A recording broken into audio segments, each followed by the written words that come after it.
Hello, hello, hello, everyone. Welcome back to the Team Jacked podcast. I am your host, Raymond McNeil, and joining me, as always, is the wonderful Twilight Guardian, Hello.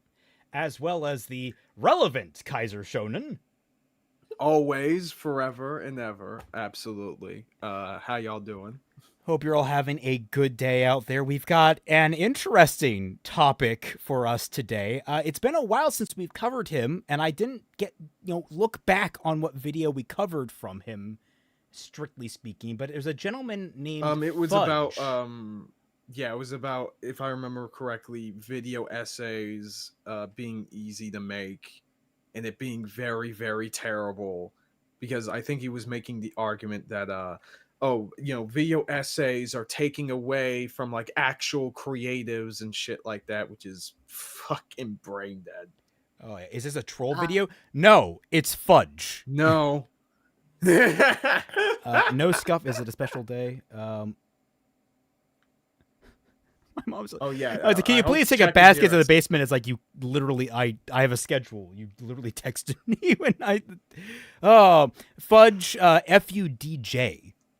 Everyone. Yeah. And no scuff. Actually, that's a good thing. I should double check for scuff. Make sure everything is where it should be, because God knows things have reset themselves before. Hey, what's up? It's me, the Sky Slasher, ya boy. Speaking, it didn't ping, but it looked like Robert Glending gifted a bunch of memberships. It just holy shit! I just looked in the chat. Yeah, I don't know why it didn't bring up the banner or anything. So congratulations to everyone that got caught in your blast, except for Deterix. Enjoy all the emojis that comes with that. Everybody, Half-Life episode 3 is confirmed. What? Wait, what? Huh? They wait. That actually got confirmed this time. One moment. Are you pulling my chain?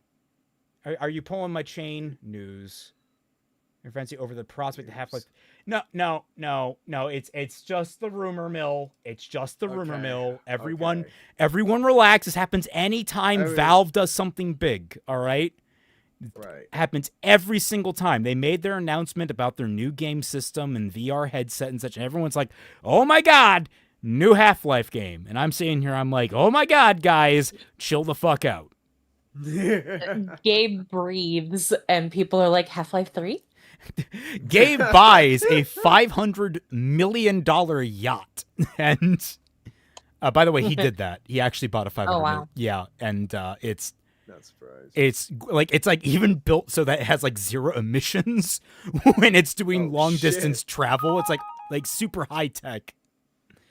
What the fuck? Crimson Rose tonight on Team Jacked Bottom Gear. Half-Life 4 is more likely to release than Half-Life 3. Hi Team Jacked, hi chat, hi Ed Stavinsky. How's it going? Hey, how you doing? Hello. The irony is, someone pointed out in Symphogear, which is set in like 2040 something, at one point the characters are all playing on a black box video game system that everyone's looking at and like, wait a minute, that looks a lot like the new Steam box that's coming out. Well, everybody keeps comparing it to the GameCube, so they're like, it's the Gabe Cube. The Gabe. Yeah, the GameCube. Yeah, the GameCube. And I was like, they probably were just parodying the GameCube in Symphogear, but it's hilarious that, like, to them, busting that out would be like us busting out the GameCube now. So it's like them playing vintage games. Okay, but have they ever pulled out the Soulja Boy game system? I don't think anyone ever has. Well, that's their loss. I know we have video proof of it, but I don't believe it.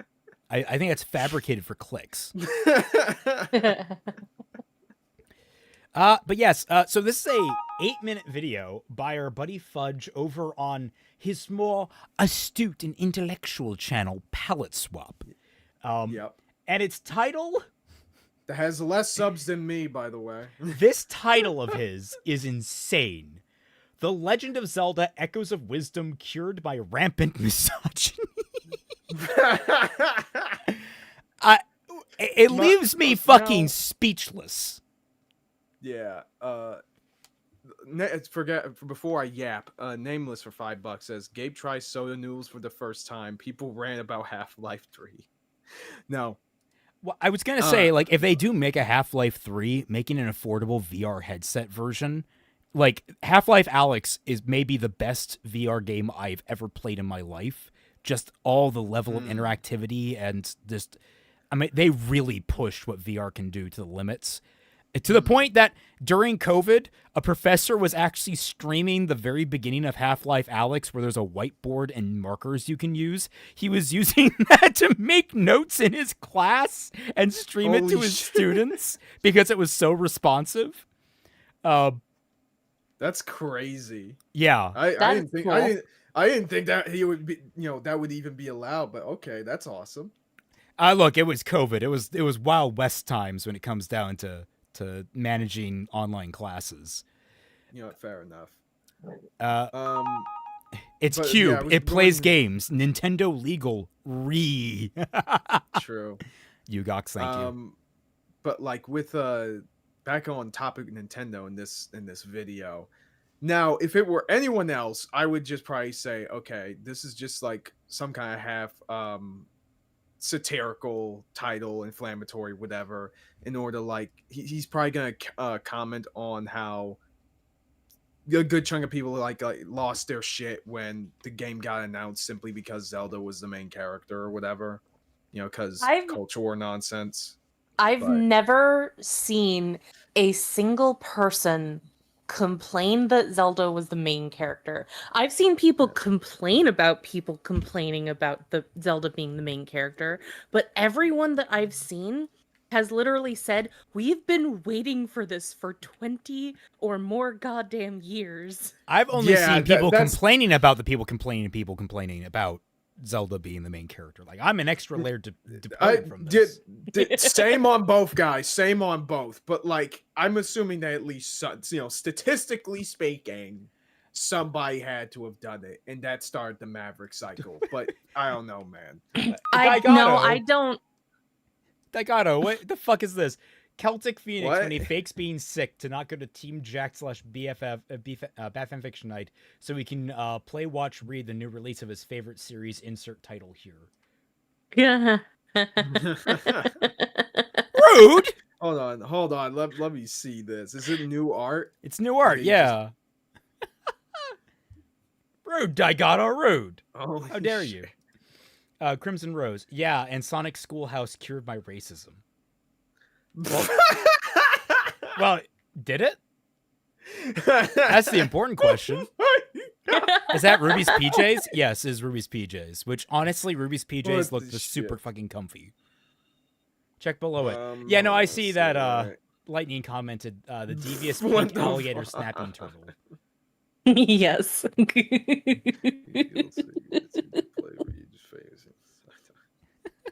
It's pink alligator snapping turtle. Jesus Christ. But yeah, you were saying Twilight. Yeah, no. Everyone that I've seen, like, we've been waiting for Zelda to be a main character for quite a while. Like, sure. I've even said that what would have actually made Tears of the Kingdom actually be a better game is if they made Zelda the main character instead of Link, because like Link is literally not doing jack fucking shit in that game. All of the interesting stuff is what Zelda's doing back in the past. Right. Okay. Like, that's what we want to do. We want to be in the past doing the interesting shit that Zelda is doing, and then Link is like twiddling his fucking thumbs in the present time. And like maybe he's saving a bunch of people, but like it's really fucking boring. She's gonna take us back to the I think to some degree it's the lazy way they handled the open world and how you can do everything out of order. It's unfortunate, but it's the cleanest way, quote unquote, to do it without really doing a lot of heavy lifting, which is a shame because I was, I've been, scrolling through YouTube Shorts and I'm seeing a lot of clips from the God of War 2018, both those games. And that's a series that manages to handle a mostly open world, but a heavily, heavily narrative game.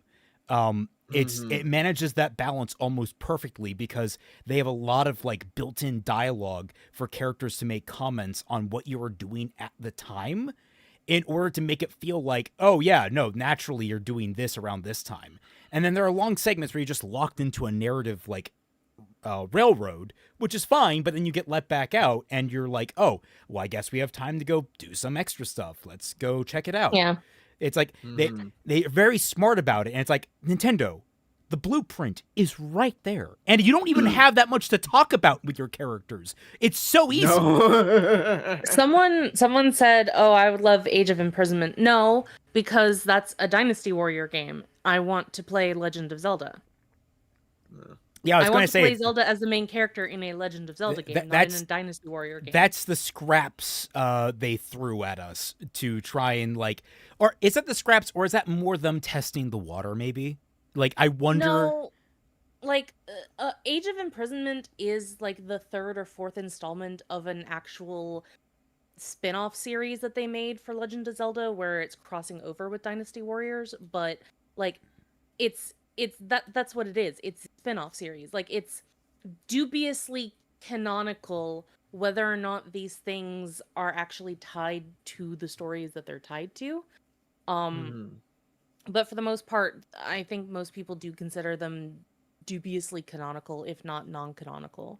So like it doesn't matter in that sense. Sean's... Like it's different from an actual legitimate Legend of Zelda game with all of the trappings and all of the puzzle solving and all of the this, that, and the other, where Zelda is the main playable character, not Link. Two of these comments caught my eye. Yeah, well, the new Metroid shows that Nintendo didn't learn anything from Skyward Sword. One, the game isn't out yet. I have not seen this trailer that everyone is bitching about with apparently a comic relief character of some sort. Oh yeah, I saw I will remind everyone, people adore Metroid Prime 3, and that had a whole cast of talking characters. Like, Metroid is not new to this type of stuff. Sure. I think the main complaint in regards to that has to do with, like, I guess, how it fits the overall tone and atmosphere of the game. I guess they view, like, this character as potentially more intrusive. I will also reserve judgment on that. Yeah, also, sure. Me too. Go ahead. What do you mean by they haven't learned from Skyward Sword when it comes to comic relief characters? Everybody fucking loves Groose. Yeah, I was about to say. Well, to be fair, like I added the whole comic relief character thing because that's the only thing that's actually been raised to the top of the scum puddle when in terms of like criticism against the trailer that I've seen, is that everyone's bashing on this one character that talks too much, apparently. Allegedly. I don't even know that's true. Oh, they're complaining about like when it comes to Skyward Sword, they're complaining about Fi. Probably. Yes, probably. I guess. I'm saying here, guys, Metroid Fusion, you would get mission briefing updates from Adam on the regular during the course of that game while you're in elevator shafts and you're talking to him. I mean, fuck, Metroid Dread had that where you're regularly checking in, and it ended up being one of the best fucking plot twists in the entire franchise. So, like, yeah, see, I have dodged as many spoilers about Dread as possible. Yeah, I have no idea about that. highly recommend Dread, highly, and the only thing that I don't like about Dread, and it's a real shame, is that the music doesn't really stand out as the rest of the series does, which, you know, it's a shame, but you're checking the Discord? Yes. Oh yeah, Twilight watching Zero suffer. Well, it's Zero and also Geo, because Geo was fighting against a lot of the data battles and Marluxia in particular, and I would just be so fucking mean to him every time we lost. Jesus Christ. Dread is he asked for it. I mean that. Much. Yeah, I was about to say that's kind of what happens. Dread is peak.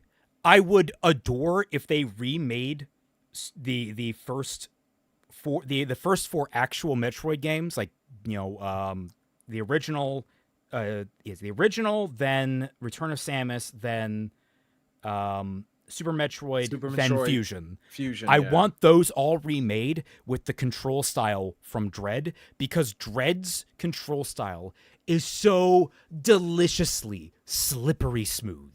It is the best, because I can't go back to Super Metroid. Everyone adores Super Metroid, and I can even say that it is a brilliantly designed game. But my God, is the control scheme archaic. Even another Metroid 2 remake, which is based very heavily on the original Super Metroid 2 control system, is better than it, and it could use some improvement. Right. Okay. I just want more Metroid love, man. We got Dread, and we haven't heard anything since. And then there's another one that I saw in here. Which, granted, that was relatively pretty recent, so, I mean... Zelda's the main character on the ZDI game. Yeah, but it's not a... Yeah. Again, it's not what's considered to be an official Legend of Zelda game. So, it doesn't count either. God, I gotta scroll through all this. Ever read a manga and also, reading the bad translation the whole time you had to restart? Maybe. I actually have. How have you not played it yet, Kaiser? Get on that ASAP. Dog, I don't have a Switch. Speaking of bad translations, if you want me to have a Switch, go on my Patreon.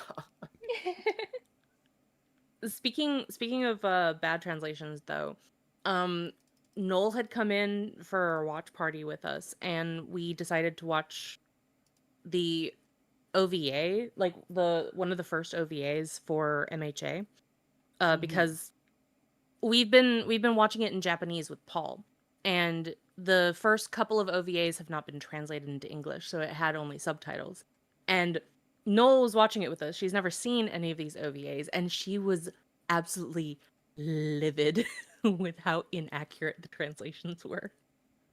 Noel is I cannot wait till we get to our My Hero arc here, which is going to be coming with the end of the season, because that's interesting. Her takes are amazing for the dubbing wars, because maybe a spoiler, but she seems to prefer the English dub over the Japanese, and she's a Japanese native. So it's just interesting to me, considering how many people in the West despise English dubs. Right. Yeah. Well, also, how, as well as how much of a stickler Japanese people are for accuracy as well, because she says that Japanese people hate adaptations of anime that even Japanese people have made, really? Okay. Yeah, the Attack on Titan, people hate it in Japan.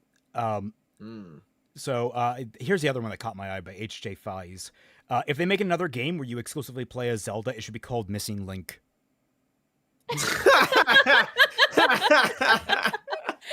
Can you imagine? Can you imagine? Christ. That's like taking a cigarette to Square Enix's face. Honestly. Oh my God! If Zelda just started doing has the opportunity to do the funniest thing. We're releasing the next Zelda game, The Legend of Zelda Versus 13.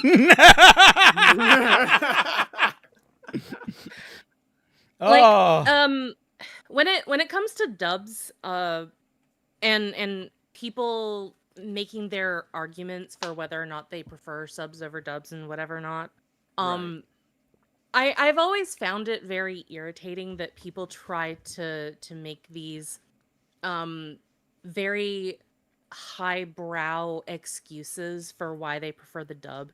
I want to... Sorry, the Japanese dub, or the Japanese with English subs or whatever. Right. And how they're like, oh, well, I prefer to watch it in the original Japanese context. And it's like, you're not Japanese, you're not going to understand the context.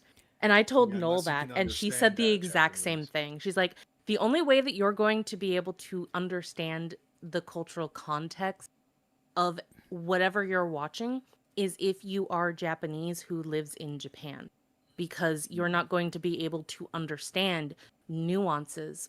And also the language is going to be inherently different translating from Japanese into English. So even if it is subtitles, um you're basically going to have to, because I told her that a lot of fan translations have those little notes that are at the top of the screen or the bottom of the screen or whatever. All To according to tell you the context. Keikaku. Keikaku means Yeah, planet. that kind of stuff. And she said you're going to have notes for every single sentence, pretty much. So Yep. like, Right. it's she says that it's a bullshit excuse. Yeah, well, Yeah. but the like I was gonna say like there's only I don't mind watching subs. Subs are great if you want to watch it first before the dubbing gets done. Like that's obviously there. It's good if you want to hear the Japanese performances, which can be great. I mean, like Madoka Magica, I think the English dub is it's great. It's fine. But the Japanese Homura is played by one of my favorite actresses, and boy, when she screams, it's just gut wrenching. It's one of the saddest, most depressed screams you've ever heard. And I think that's an element that I don't know. Maybe it's because like after a while, a lot of the sub versus dub conversations kind of blend together, and I just like get like very disengaged from it. But like most of the time, people don't really know how to like talk about performances. In time, like, or that doesn't even come up in the conversation at all, right? Like they say these other reasons for why, the sub is better, or the dub is better, but like they don't really talk about what the actual performances are, if anything, or in like how well it fits the character, and just judging it based on that. I feel like that's a much more potentially interesting conversation, which is why which is what is the most interesting about like Noel, for example, I guess, preferring the English Bakugo voice compared to the Japanese. Well, I mean, she prefers a lot of different English voices to the Japanese. She specifically pointed out All Might. All Might isn't supposed to be a very comedic character in Japanese, but he is a much more funny, a much more silly character in English. And she says that she prefers it more. Right. Let me see. Some super chats I missed.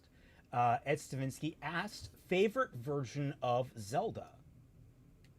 That is a very hard question. Like the character or the game? Because my favorite version, I think, would be implying the character, because it's the games would be installments, something like that. Yeah, I would probably say Skyward Sword Zelda.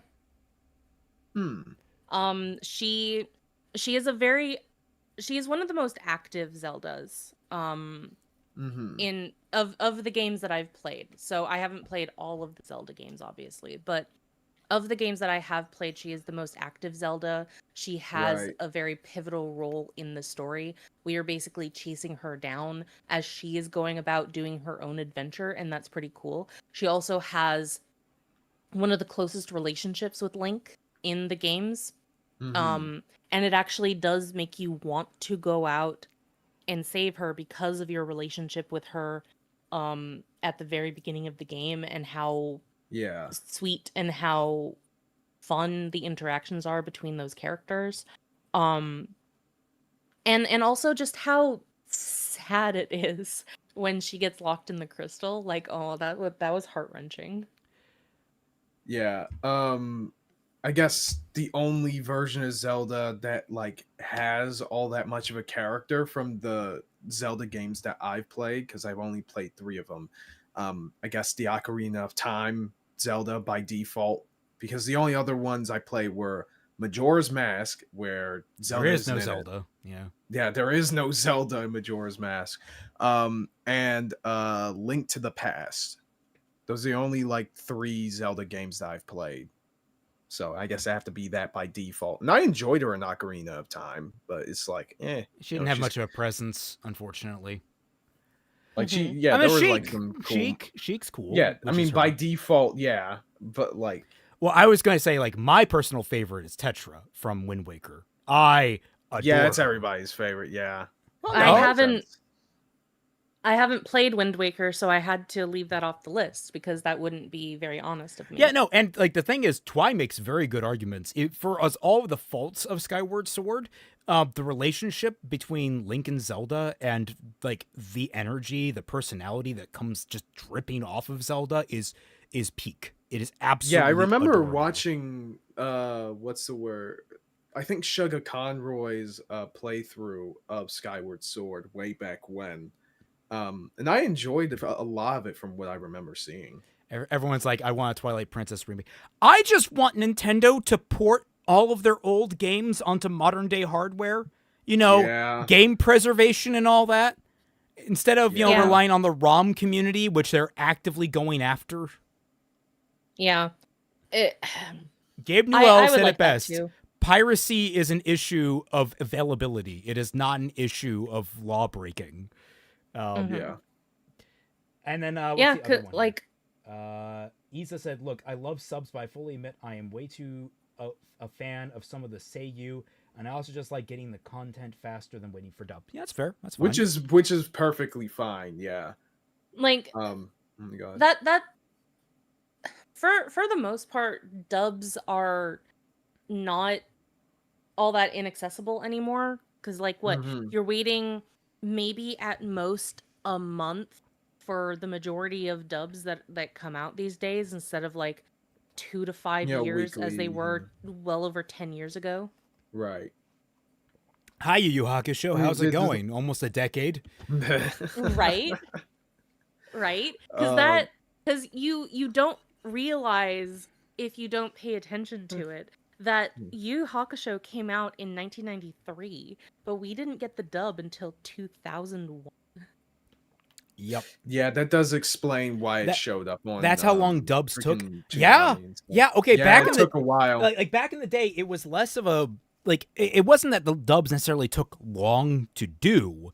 I mean, they probably took a little bit longer than they do today. We have much better techniques these days. However, what really took the longest was discovering the anime you wanted dubbed, or having the company reach out to you and acquiring the rights.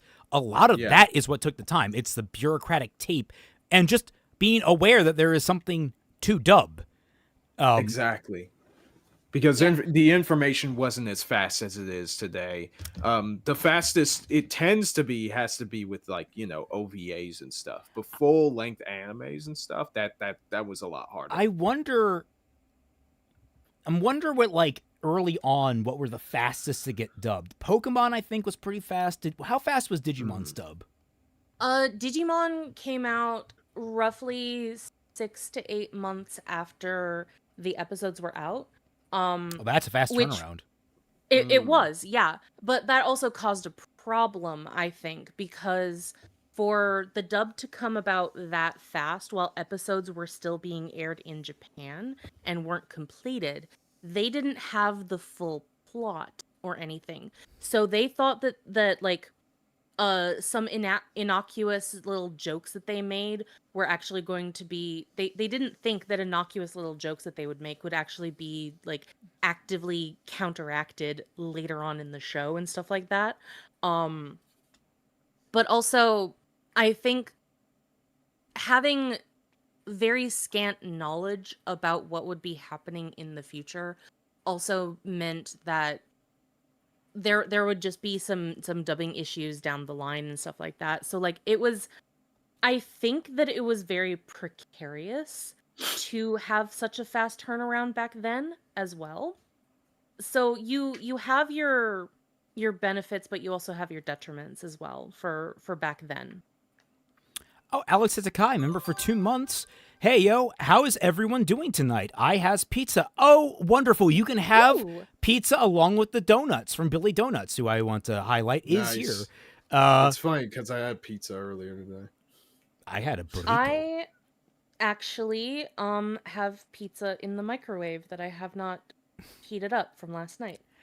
Also, speaking of a dub that had a long turnaround, we never actually thought that we were going to get a skip beat dub for the anime. Yeah. But Pied Piper had launched a Kickstarter in order to fund a dub for it back in 2016.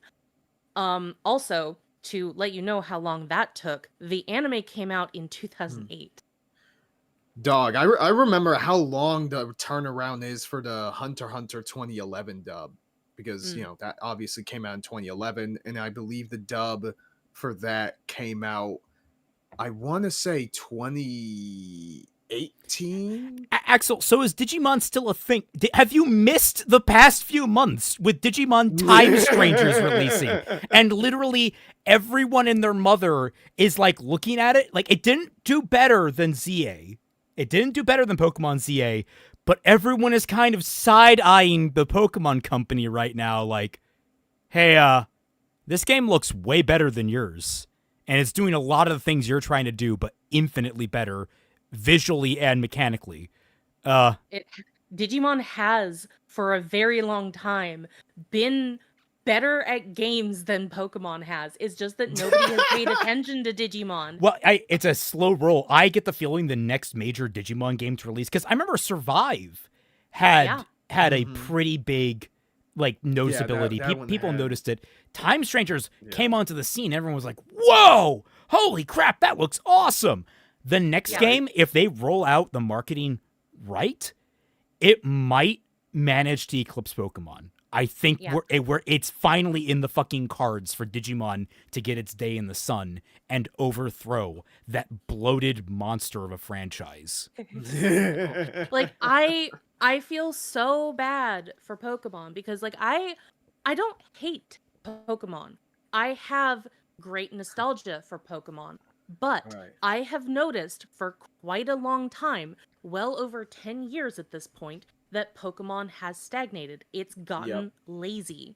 It has gotten very fat on it and hanging out on its laurels off of the fact that that people will buy Pokemon games no matter what, simply because it's Pokemon. It doesn't matter how garbage the actual game is, because the core gameplay is still basically the same that it has been since Red and Blue.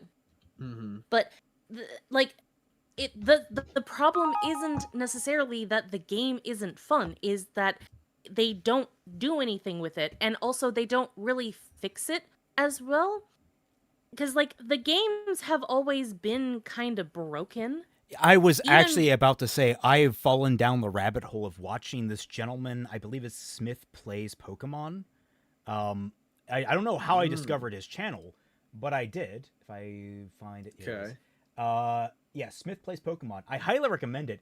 He goes into detail about mechanically why the early Pokemon games suck, and he and his team, guess what they do? They take the final versions of each gen, so like Pokemon Yellow, Pokemon Crystal, and Pokemon Emerald, and they make ROM hacks of them where everything is properly balanced and everything is measured out, and they even tweak things like the plot. They make the legacy versions, they say, of the games. Wait, they're making a fixing, Raymond? You can't do that! I know! Oh, don't they know that's illegal? But they did it. Fix your car, would you? I'm joking. They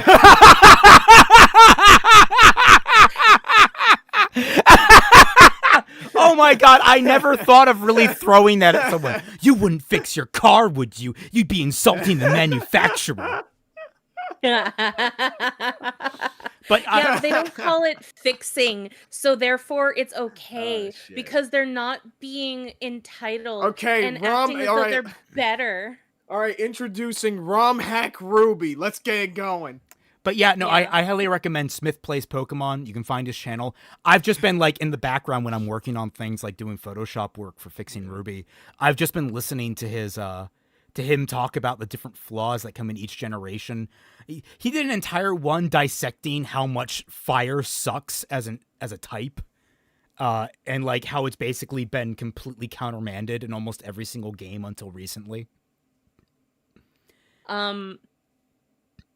After Sun Moon and Ultra Sun Ultra Moon, it kind of went downhill. No, Ultra Sun Ultra Moon is when I stopped buying the games, because I realized I'm just buying the same goddamn game over and over again at full price, which in Canada is $20 more than in America.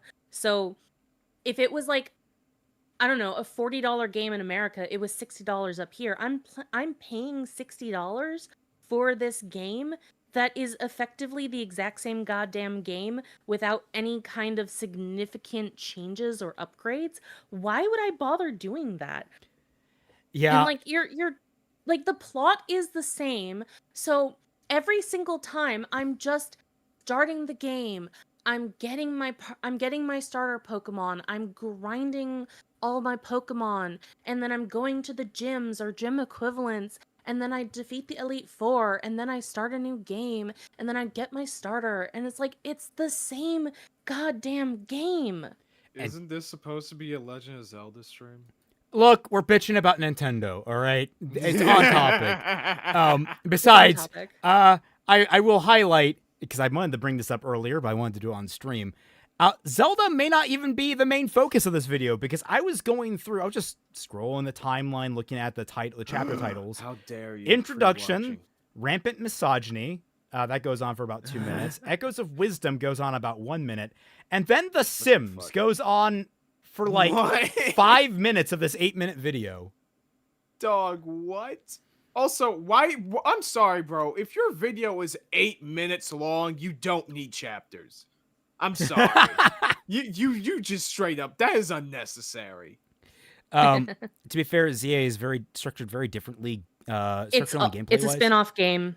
It's a spin-off game. It's not a mainline Pokemon game. So it doesn't matter. And I bet when you God, Critter did a great job just completely bashing it.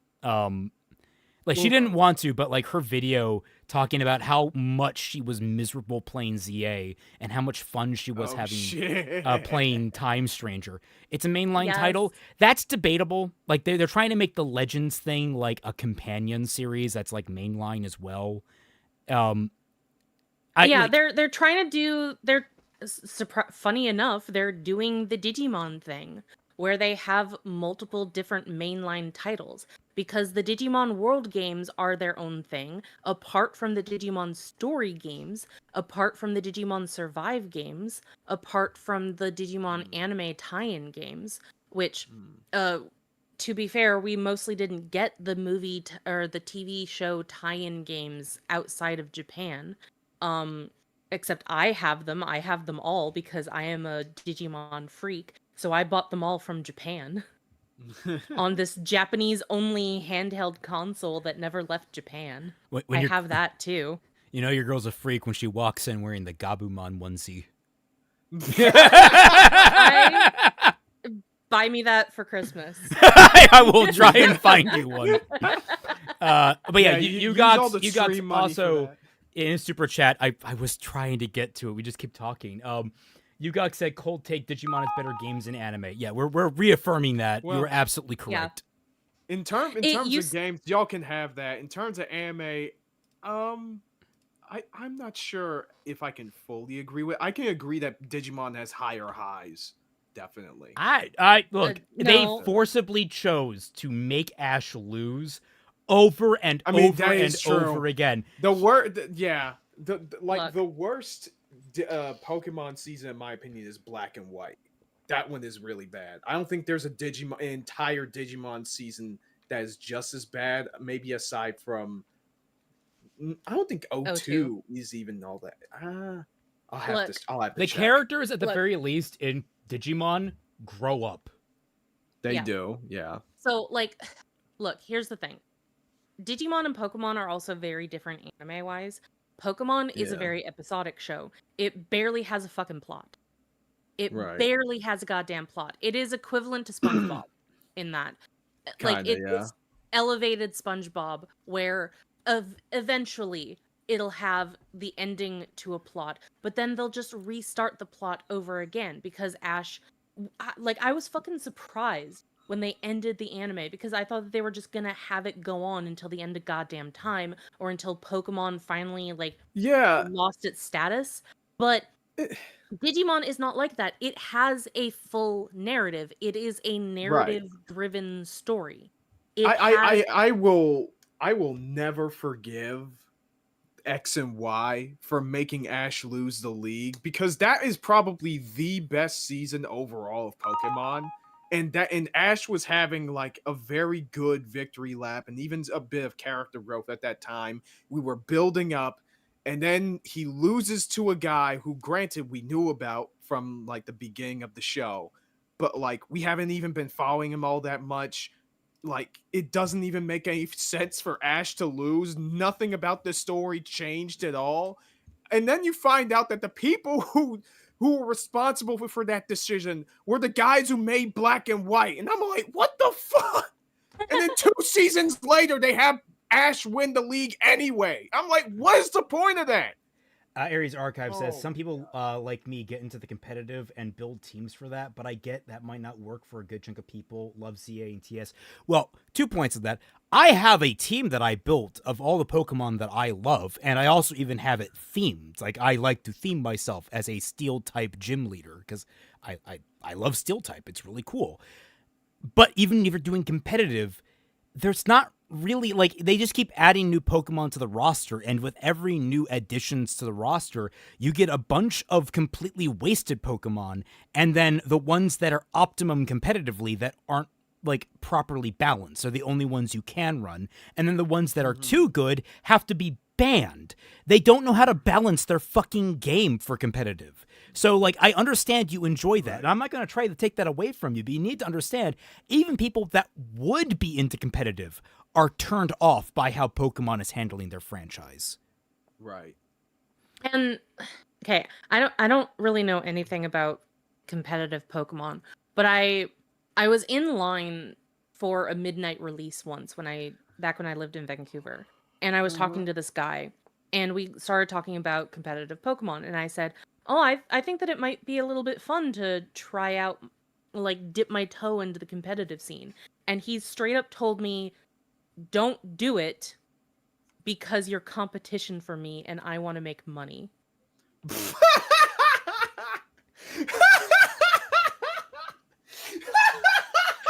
Yeah, you know what? That would turn me off pretty hard. Dog, yeah. what? I almost. How did we get off topic so fast? We've been off topic for the last half hour. Fucking loser. I know. I think I did tell him just out of spite. Okay, now I'm going to get competitive just to fucking spite you because you're being an asshole. Dude, what? Okay, well, at the risk of, I want to slide in. Someone asked me a question. I was going to get to a super chat. Do you dislike more? Who do you dislike more from Digimon, Davis or Marcus? I don't like Davis. Like, Marcus is frustrating in the same way that Naruto is frustrating as a character, because Marcus doesn't grow or change or become a better, more competent partner for his Digimon. And like, as much as people like the whole punching the Digimon in order to get his Digimon to Digivolve thing, that it wore off its welcome for me very quickly about halfway through the show. And the fact that he just doesn't grow or change that much as a person just really pissed me off. But Davis, even Daisuke, has to be a character first. And that is the most egregious thing, is that he isn't really a character. He doesn't, like, he doesn't grow, but that's because he isn't really a character.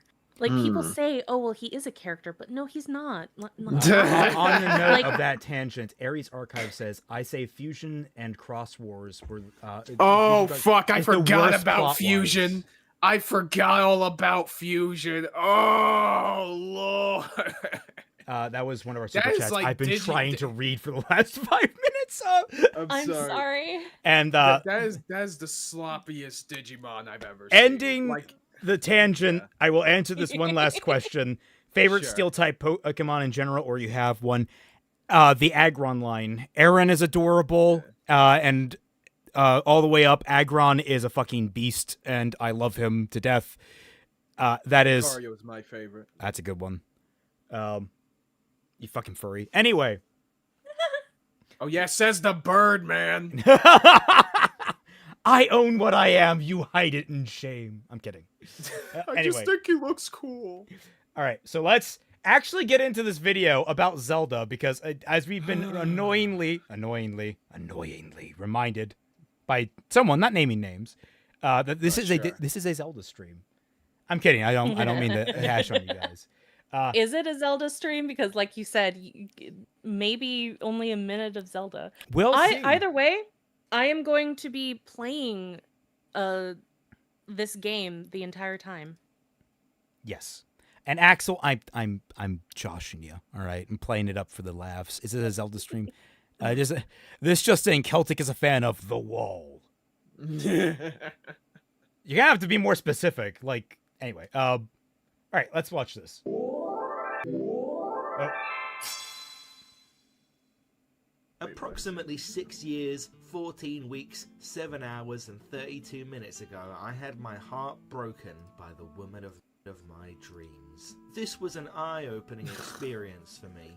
Ironic, as I'd just been pepper sprayed. What this experience made me realize is that women are unpredictable, irrational, callous, this is a bit. even. For a man can give a woman his heart unreservedly, and the woman can simply choose to break it into 4 tiny pieces at a moment's notice, over even something so small as a political disagreement. Okay. That's a lot to digest right out the gate. I can't tell if he's being serious or facetious here. I think he's memeing on freaking like people on the right side of the culture war, I'm guessing. I think he's being facetious here, but it's still a cringe joke. Yeah, it's not even all that funny. Like, only people who are, super culture war brain are going to get this joke. And I'm super culture war brain. They won't get it, but like enjoy the joke. It's enjoy because we get the joke. I'm sitting here. I'm like, the problem is someone who's outside of it is like, I guess this is a joke, but I'm not laughing, and you sound. Yeah. I'm not sure. If anything, I'm laughing. If anything, I'm laughing at this guy because he's clearly trying way too damn hard. Also, congratulations! We're almost 1/8 of the way through the video, and he's wasted it on this gag. Ugh. Yeah. Gross. Or a skid mark on the sofa, or 2 skid marks on the sofa, or 3 skid marks on the sofa. However, I must. What the fuck are you doing on your sofa, man? Yeah, what the fuck? The sofa doesn't serve that. The only thing that we're discovering about this man is that he doesn't wipe himself after going to the bathroom. Oh, I know, but he probably doesn't. He probably doesn't wash his hands either. You know what? That completely explains how shit his script writing is. He just sat down on a few leaves of paper and the script came out. Yeah, yo.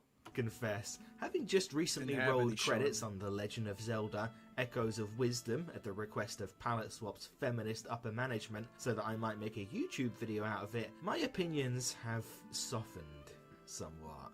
So yes, hello, 'tis I, Palette Swap's own Sludge. I'm temporarily filling in for Fudge. Please don't do that. What, the sound effect? No. He's clearly taking this bit off of another YouTuber. Oh. Okay. Yeah. Maybe we can if anyone knows about this, maybe you can track down the original YouTuber so we can cover them too. It's Guru Larry. He's taking this off of Guru Larry. Oh. Is he a typically good content creator or is he an idiot? Yeah, he is. Okay, good. No.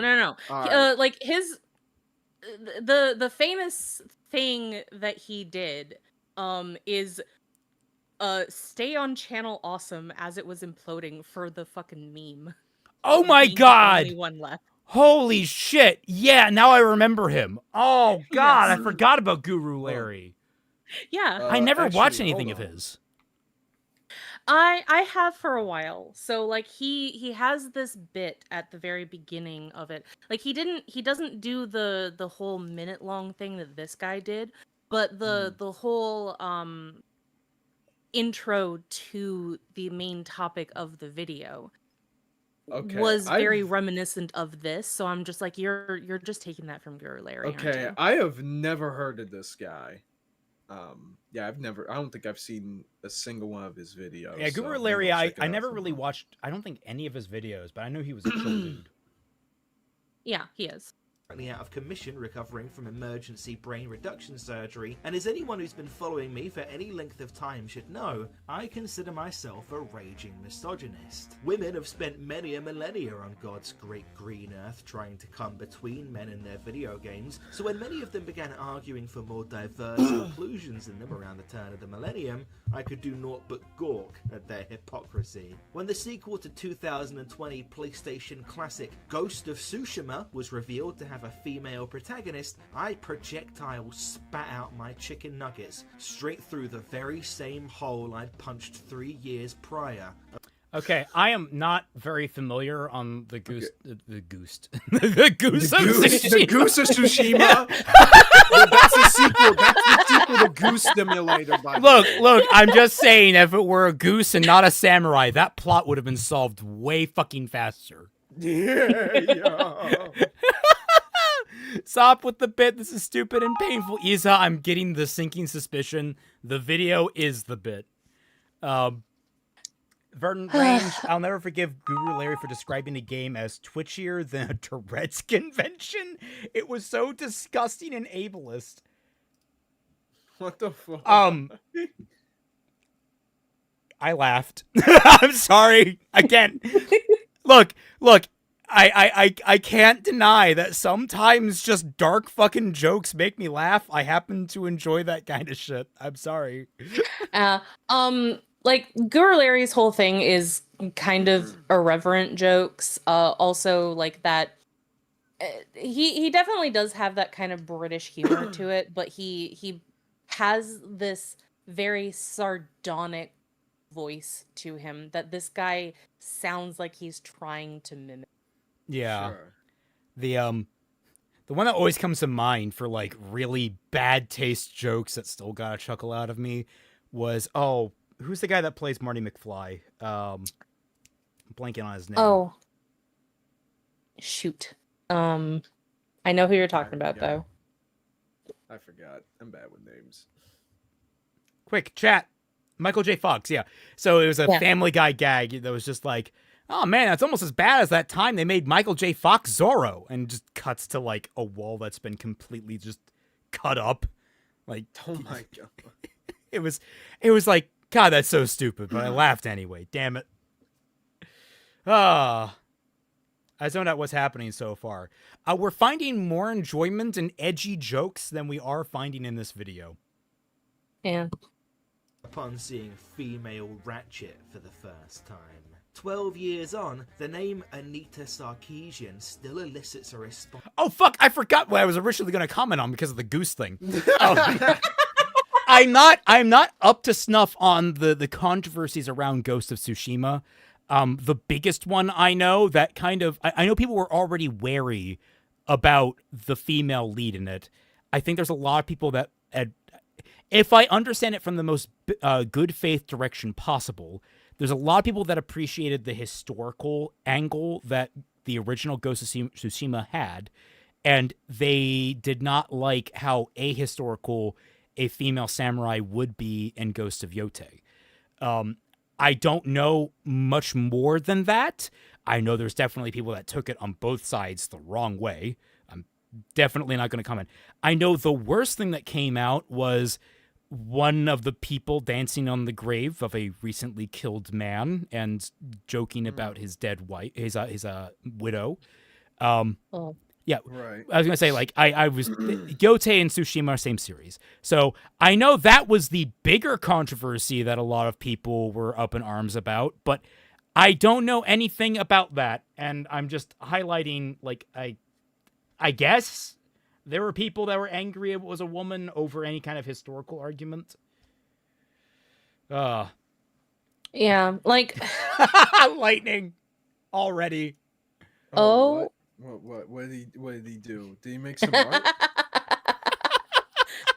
Beautiful. I gotta see this. Wait a second. Okay, what the fuck did he do? Come on, phone, load faster. so much effort copying the second O. And, like, you actually made it so the things behind it made sense.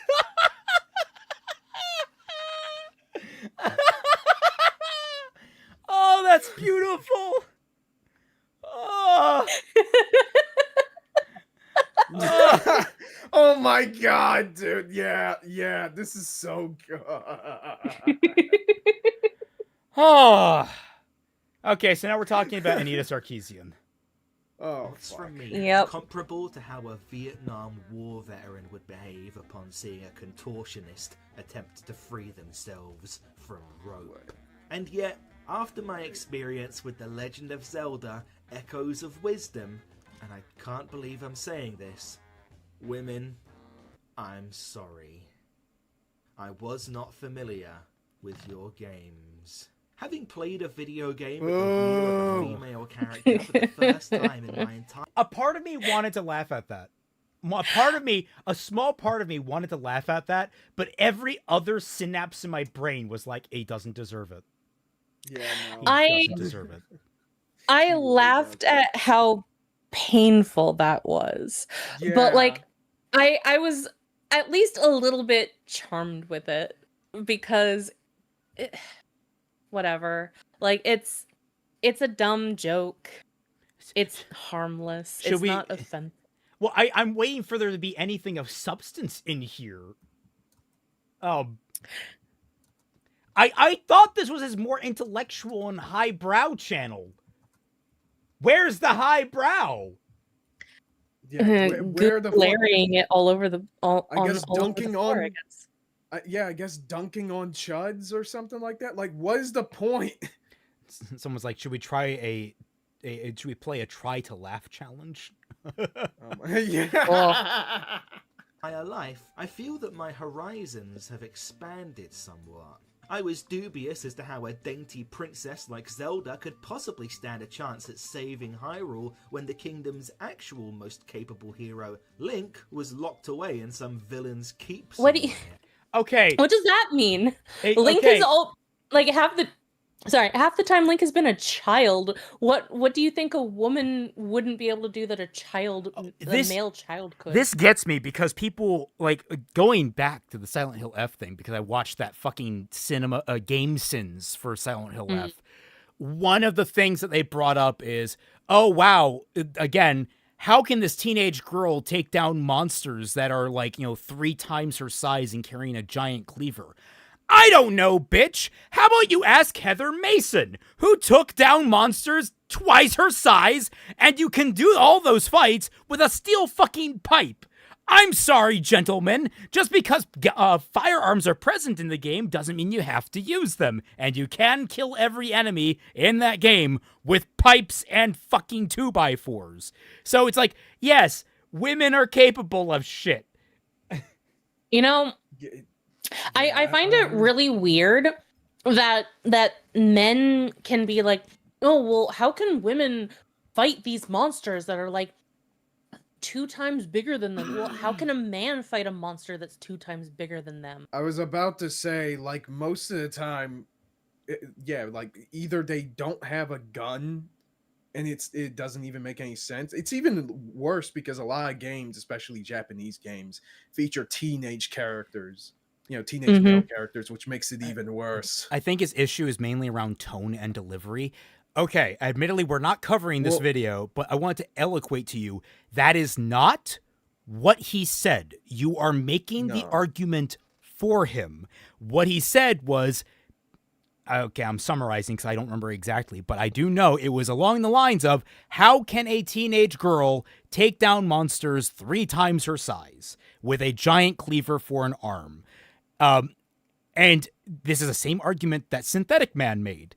They are not going any level deeper. Maybe there is a tonal conflict that they could try and figure out and try to understand why they find it okay in one circumstance and not okay in another.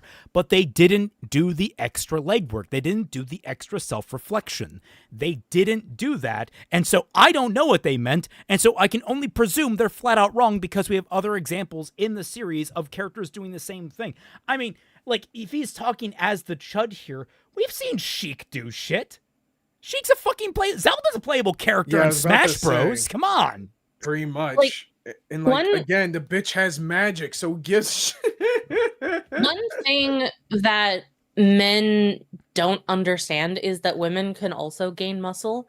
It won't be as much muscle as men, but a lightly muscled woman can be just as strong as a man who has never lifted weights in his life. Yeah, it's like, just because women biologically are at a disadvantage of building body mass through muscle does not mean that it is impossible for them, does not mean that they are inherently weaker in any way necessarily. Because trust me, like, look, a lot of it does have to do with size and body weight, but that's not always the key factor. A woman that knows what she's doing in a fight will win if the guys she's fighting don't. And this is more than like a lot of the superhero stuff where they do that like horrible lock your legs around their face and do like a flip thing. It's like, now that I've mentioned it, you will notice it in every single film that has a svelte woman doing acrobatic combat, like Black Widow. They will always do this thing where they jump on a guy's head, wrap their legs around, and like flip him. Yeah, because I think that's like an actual martial arts move. I've seen gifs of it. It's just like in practice that is a lot harder. I mean, for a very skilled character, it can work, but there is a limit. There is a limit based on body mass. Repetitive a lot of the time.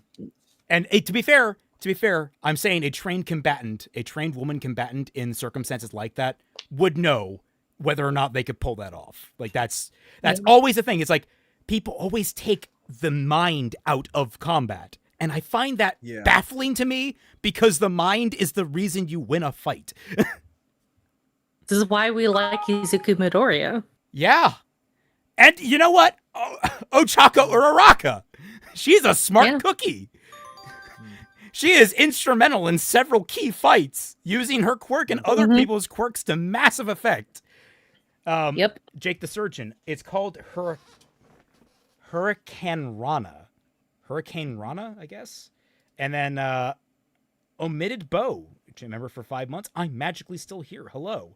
I'm magically still here as well. Hello. How you doing? I would hope that you're still here. I would hope that you're still here. What do you mean you're magically still here? Like, what would cause you to go away? I was gonna say, you want a good example of different combat skills and approaches? It's gonna be it's not a very likable example, but The Last of Us 2. You play as Ellie, and physically you don't quite have the same amount of strength when you play as you do when you play as Abby, who is built like a brick shithouse. Yes. I don't like either of those characters in that game for a whole slew of reasons, but mechanically, I think they got it right for who they are.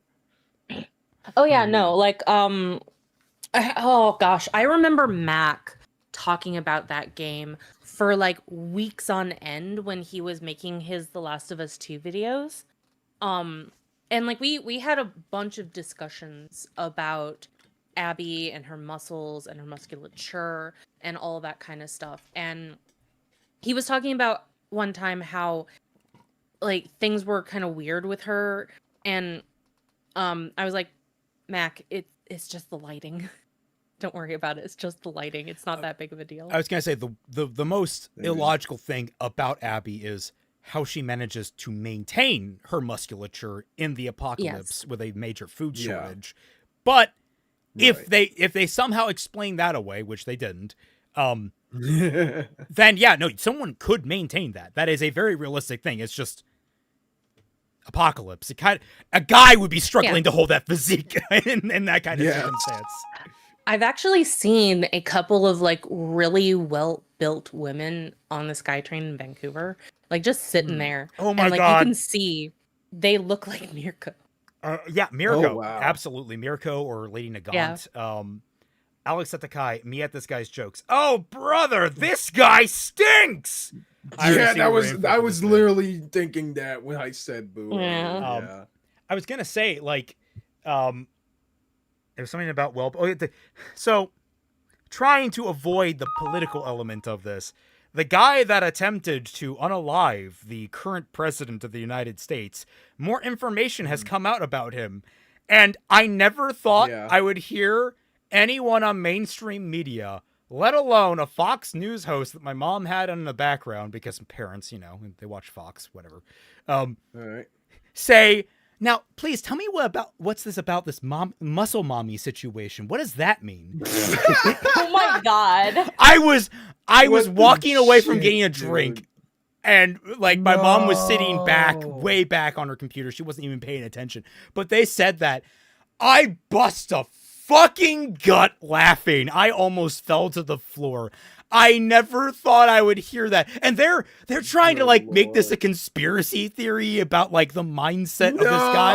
And I'm sitting here, I'm like, no guys, it's a very common fetish online. No. And that's it.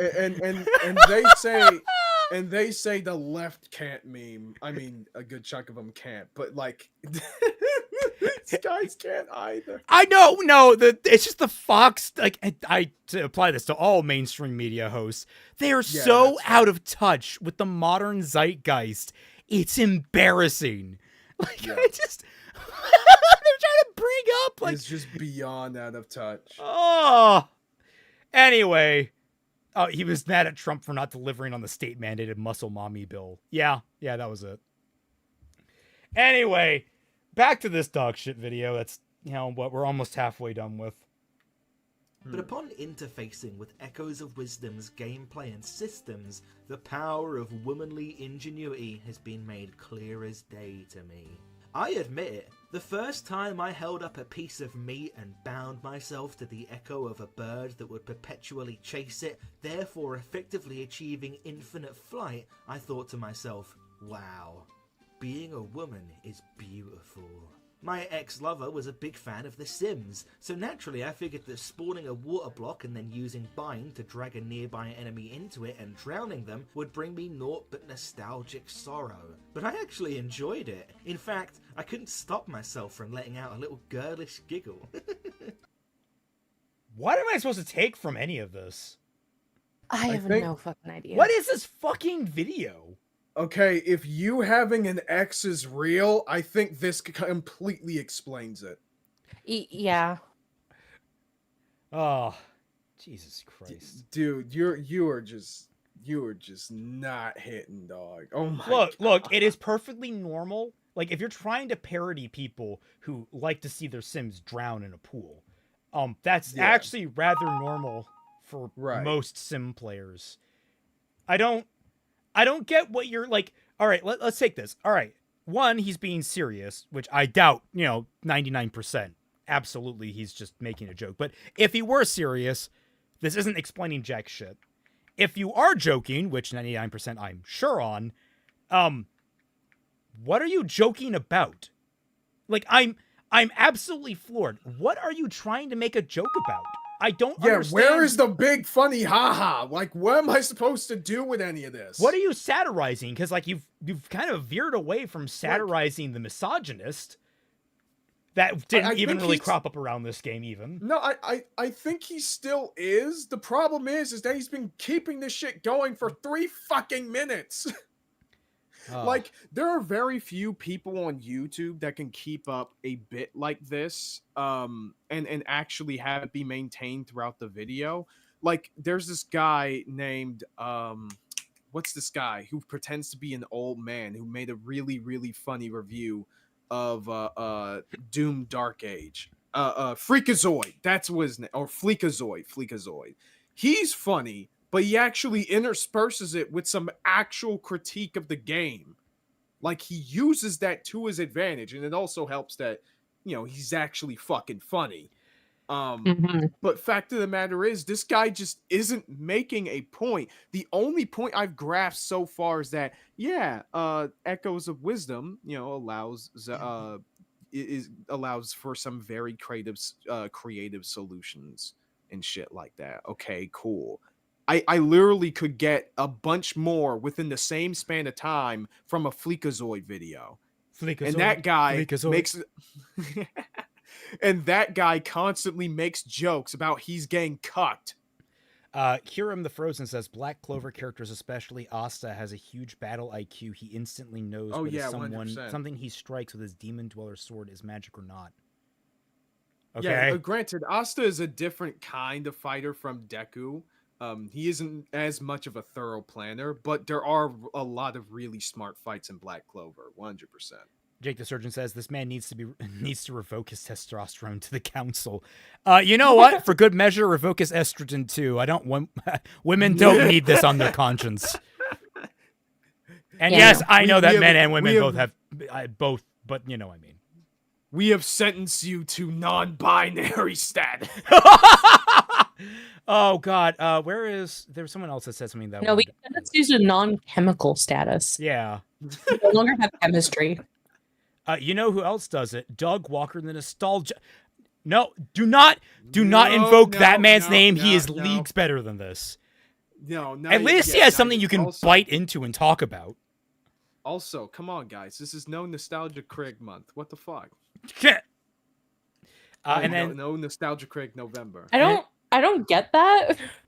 Yeah, it's a joke on November. That's all it is. Oh, I was like, well, I never think about this man ever really in any other month. Why is this month in particular so special? And then Verdant Range adds, I think this is meant to spoof My College Ex-Girlfriend gag CinemaSins does. So you're already spoofing an unfunny gag, and you're doing it in the least funny way possible. Yep. Wow. Drew, I keep wanting to say Drooge. Fudge, you are absolutely the most big-brained of all content creators on YouTube. Comedy genius. Clearly. I bow and bask in the light that you bring to the world. I kind of see what all the hype's about now. This is not to say that there weren't some physical and mental roadblocks, of course. As you can surely hear, taking up the mantle of a virtual woman caused every cell in my body to rebel against me and make me physically ill. An illness that I just like watching this video? From, even as I record audio for this video. The game's early dungeons, particularly this one in Jabul Waters, take things comically easy on you to an extent far beyond almost any game starring Link I can remember. You can skip about 80% of this dungeon in like 60 different ways. Ugh. Again, we got to analyze this. Is he joking? We got CinemaSins this guy. Is he joking or is he being serious? I feel like this might be a joke because he's talking about how it's so easy compared to all of the other games that feature Link as the main character. And like, oh, I can just go past all of the puzzles in the dungeon like that. It's like, what? You mean like in Tears of the Kingdom? Yeah. I was about to say, this game seems to be using a lot of the blueprints from Tears of the Kingdom. Or Link Between Worlds, where you can just buy the relevant item to get through the dungeon. There's also that. It's like, I'm sitting here, I'm like, is he trying to burn people that are complaining it's too easy early on because it's actually decently well-designed gameplay that if you're creative, you can skip past difficulty? Like... Yeah, I don't know. He's seriously joking. Thanks for the clarification. Yes. Okay. I don't know what this video is. We're halfway through.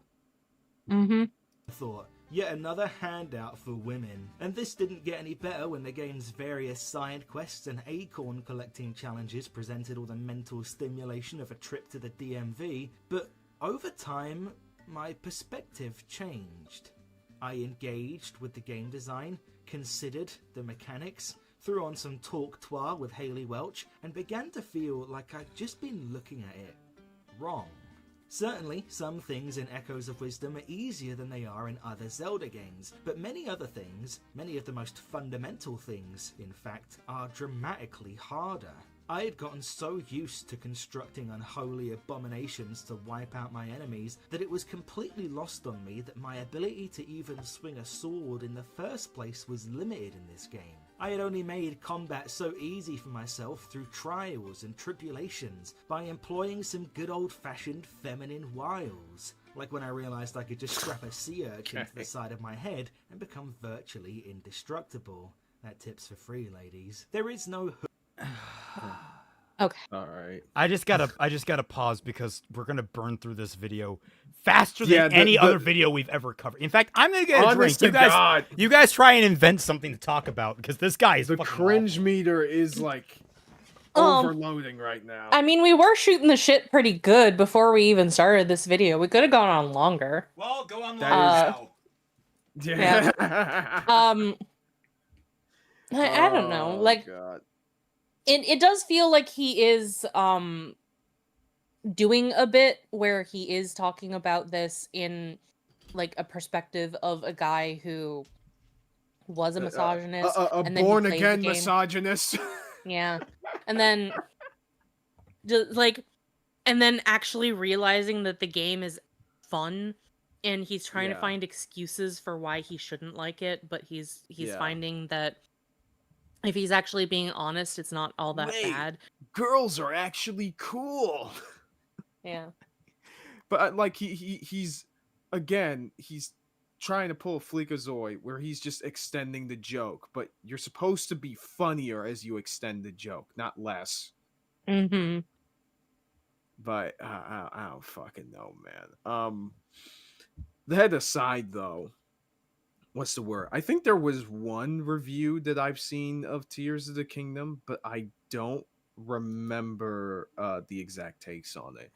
So Twy, how are you liking it so far? Tears of the Kingdom? I mean, not Tears get fuck. Echoes of Wisdom. My bad. Oh, well, I've stopped playing it off and on as we've been watching the video, but okay. I'm still fairly early in the game because I just started a brand new file as we were watching. Okay. I was I mostly had a problem getting out of the castle because I was just screwing around with trying to get past the guards and stuff, and doing really stupid things got me caught. So I didn't do the stupid things, and then I didn't get caught. So wow. I mean, hey, you got well, to be fair, I feel like it has some sandboxy elements, so yeah, definitely can't blame anyone for that. Mm-hmm. But the last Zelda game I played was A Link Between Worlds, and I like that quite a bit. I have not played that actually. I've had it on my 3DS for literal years. For whatever reason, just never got around to it. It was my very first digital game, actually. Oh, really? Yeah, because I got the special edition 3DS, and that came with a digital copy of A Link Between Worlds. Got it. Okay. I wonder if my new quote unquote 3DS XL still works. I still need to check. Mine does not. Because I took it apart. Well, you know what? Yeah, that'd do it.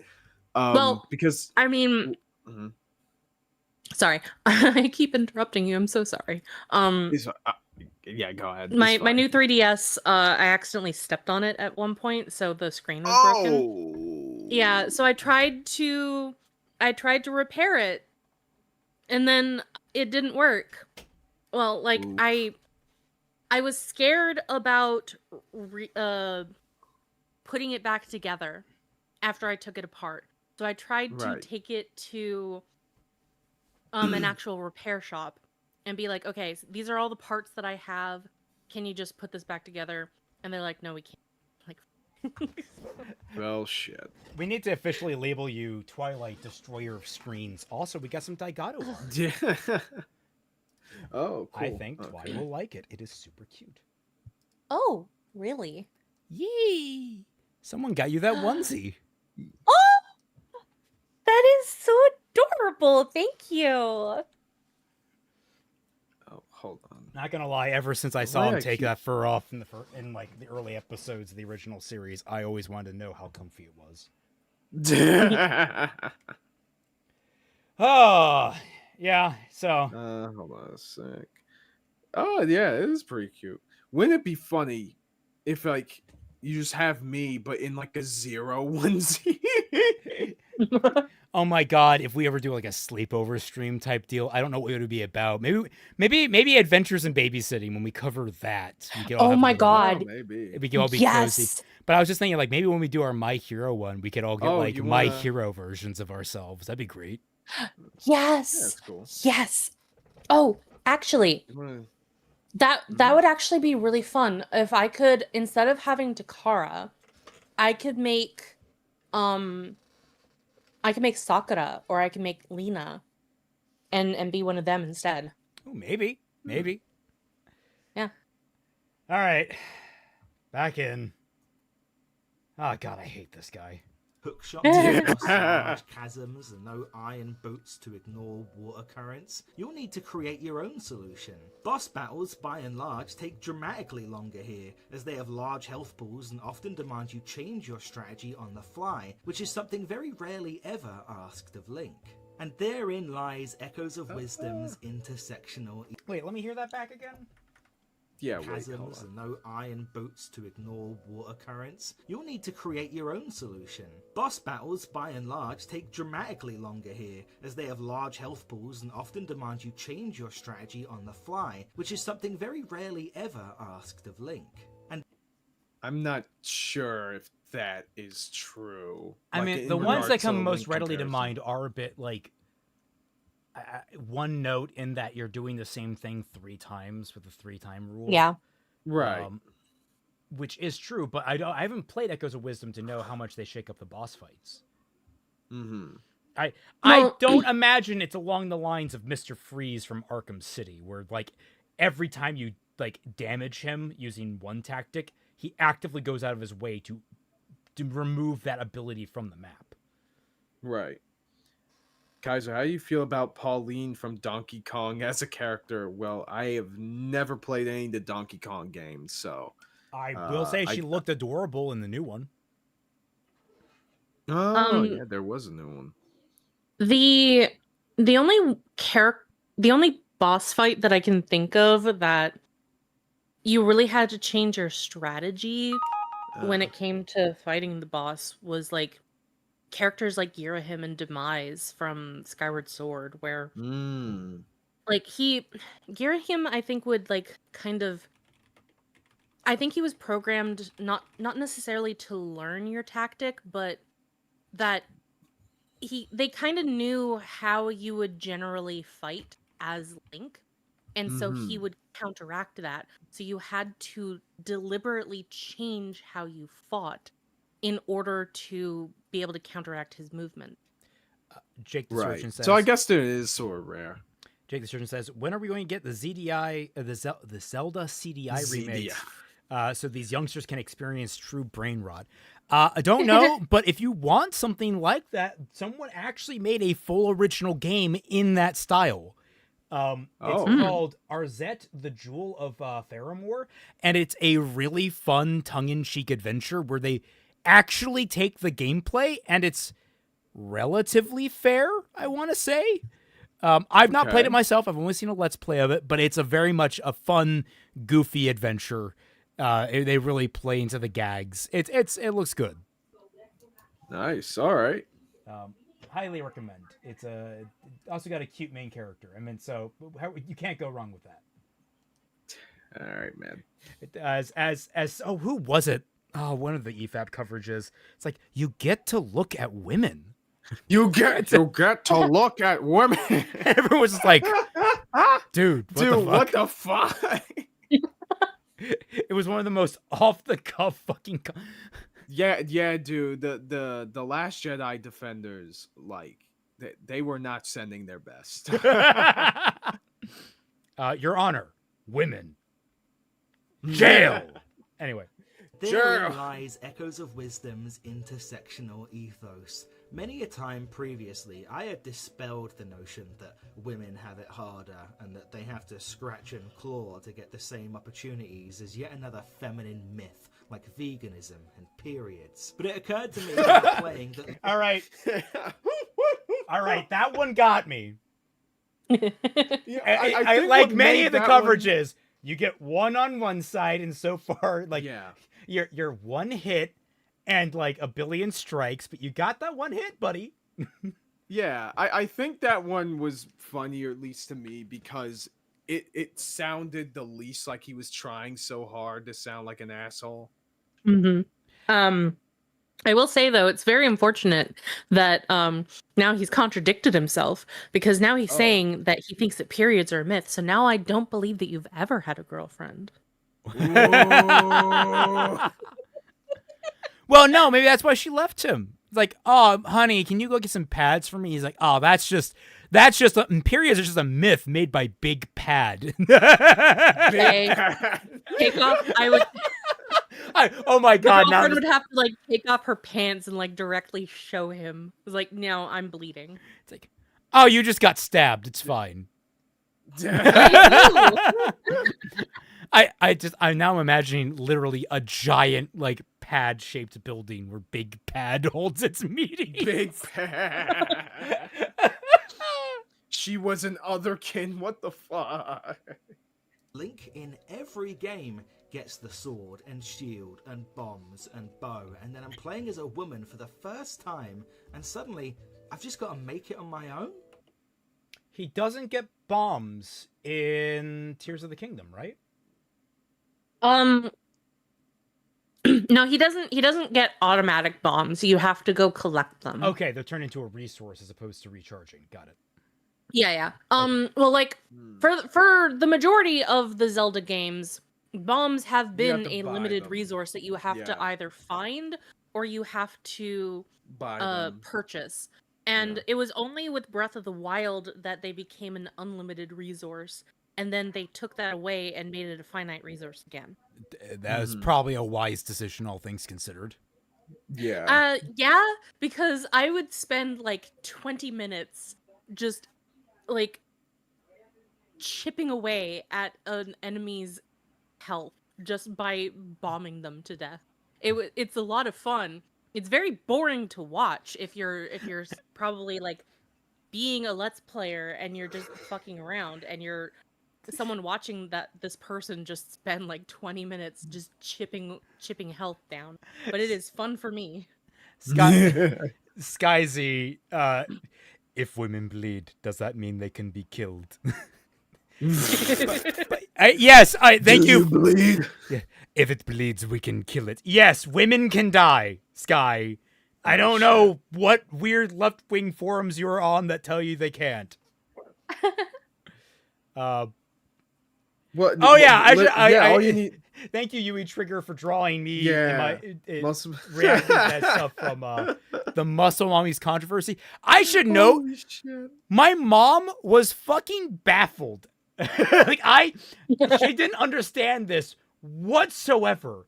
She didn't understand why I was laughing so hard. And it's one of those things that, like, of the growing roster of things, I can just never relate to my family on. Like, I'm the only one that understands this shit. Uh-huh. Oh. That's kind of sad, really. It is sad, but I imagine that happens to everyone as they grow older. Yeah.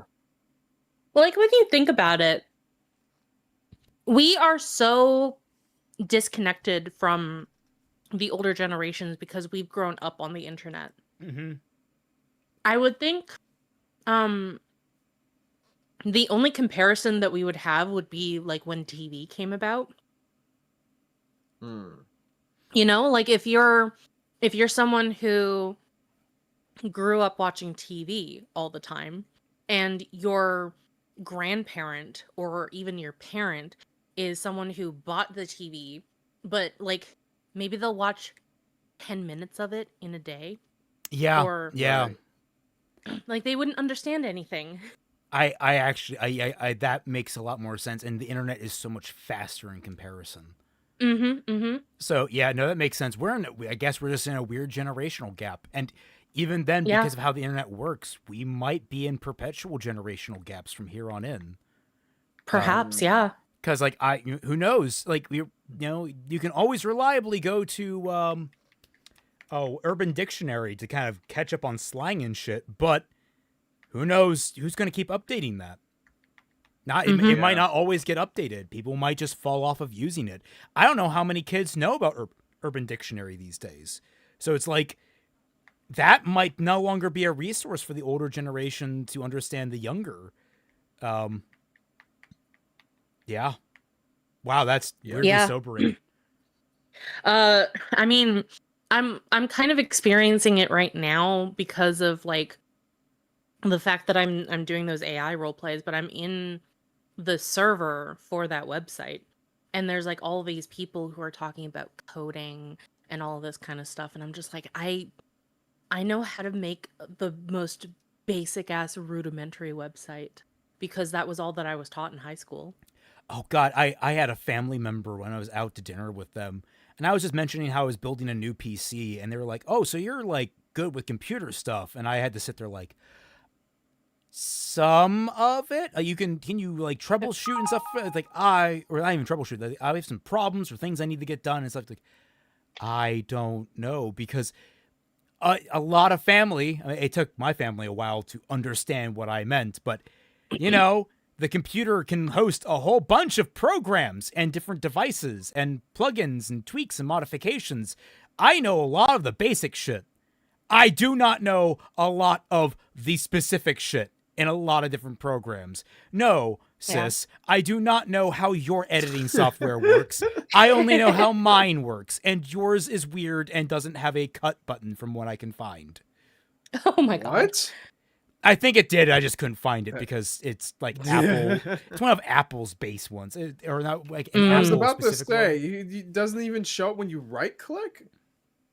I don't fucking know, man. I didn't spend all that much time on it. She just wanted to know about one problem, and I was like, you just need to record better.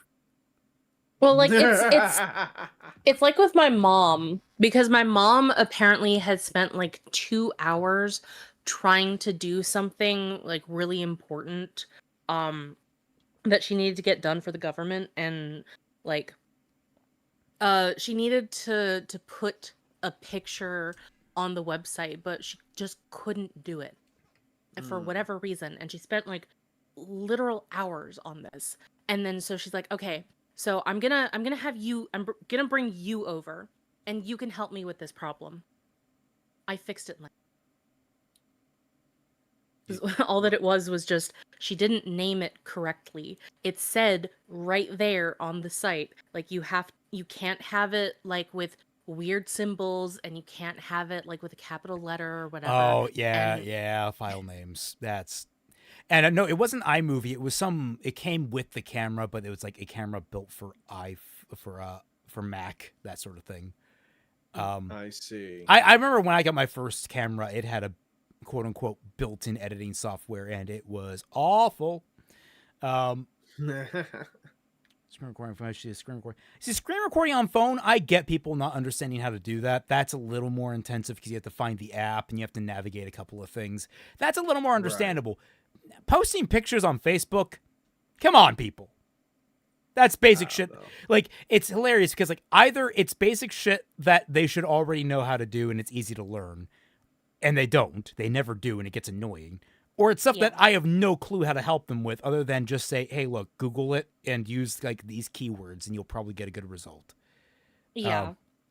Skyslash says, I'm only 23 and I feel disconnected from the current gen with their 67 memes and new terminology. Yeah, my goal is to... 6-7 shit. I'm tempted so much to hyper abuse new slang as it comes out in the most boomer way possible so that it kills the new slang as quickly as possible. Yeah, just cringe. You got like, it's tactical cringe, just so that your kids just don't use it. It's like when KFC decided to post their version of the free run meme that's going around, and everyone's like, "Well, the meme's dead." And yeah. All right, 2 minutes and 40-something seconds left. Something doesn't seem right. Got it. I used to believe that women were simply soulless harpies who played on their own vulnerability to get society to make appeasements for them, but I realise now that I was wrong. They can also spawn beds, and trampolines, and tables, and a great many other things. And all these things take the place of the tools a man like Link would usually have available to him, because it's never as simple for a woman. The opportunity... I'm starting to think... I'm starting to really figure out why this is so grating. He is... Okay, cutting all of the cringe joke that he's trying to make. Let's get down to the brass tacks. He's making the same exact point 6 different times. Yeah. Yeah. Like, oh my god, this game is good. Like, okay, cut the bullshit and the sarcasm. He's saying game good because it gives many options to solve creative problems. This guy is giving Synthetic Man a run for his money in sounding like an insult. No, you need to understand. This guy is trying to parody people like Synthetic Man. Yeah. The irony being, I think Synthetic Man actually has more to chew on in his videos than this. Oh yeah, 100%.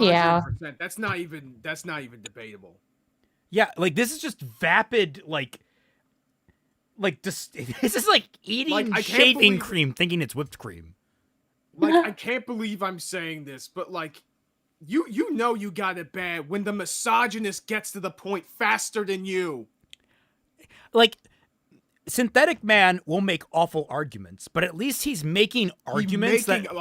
Yeah, and like we can actually springboard off of that to have conversations, and obviously end up saying you're a sexist twat, but at least we got a good conversation out of it and helped refine our own appreciation for whatever we're talking about.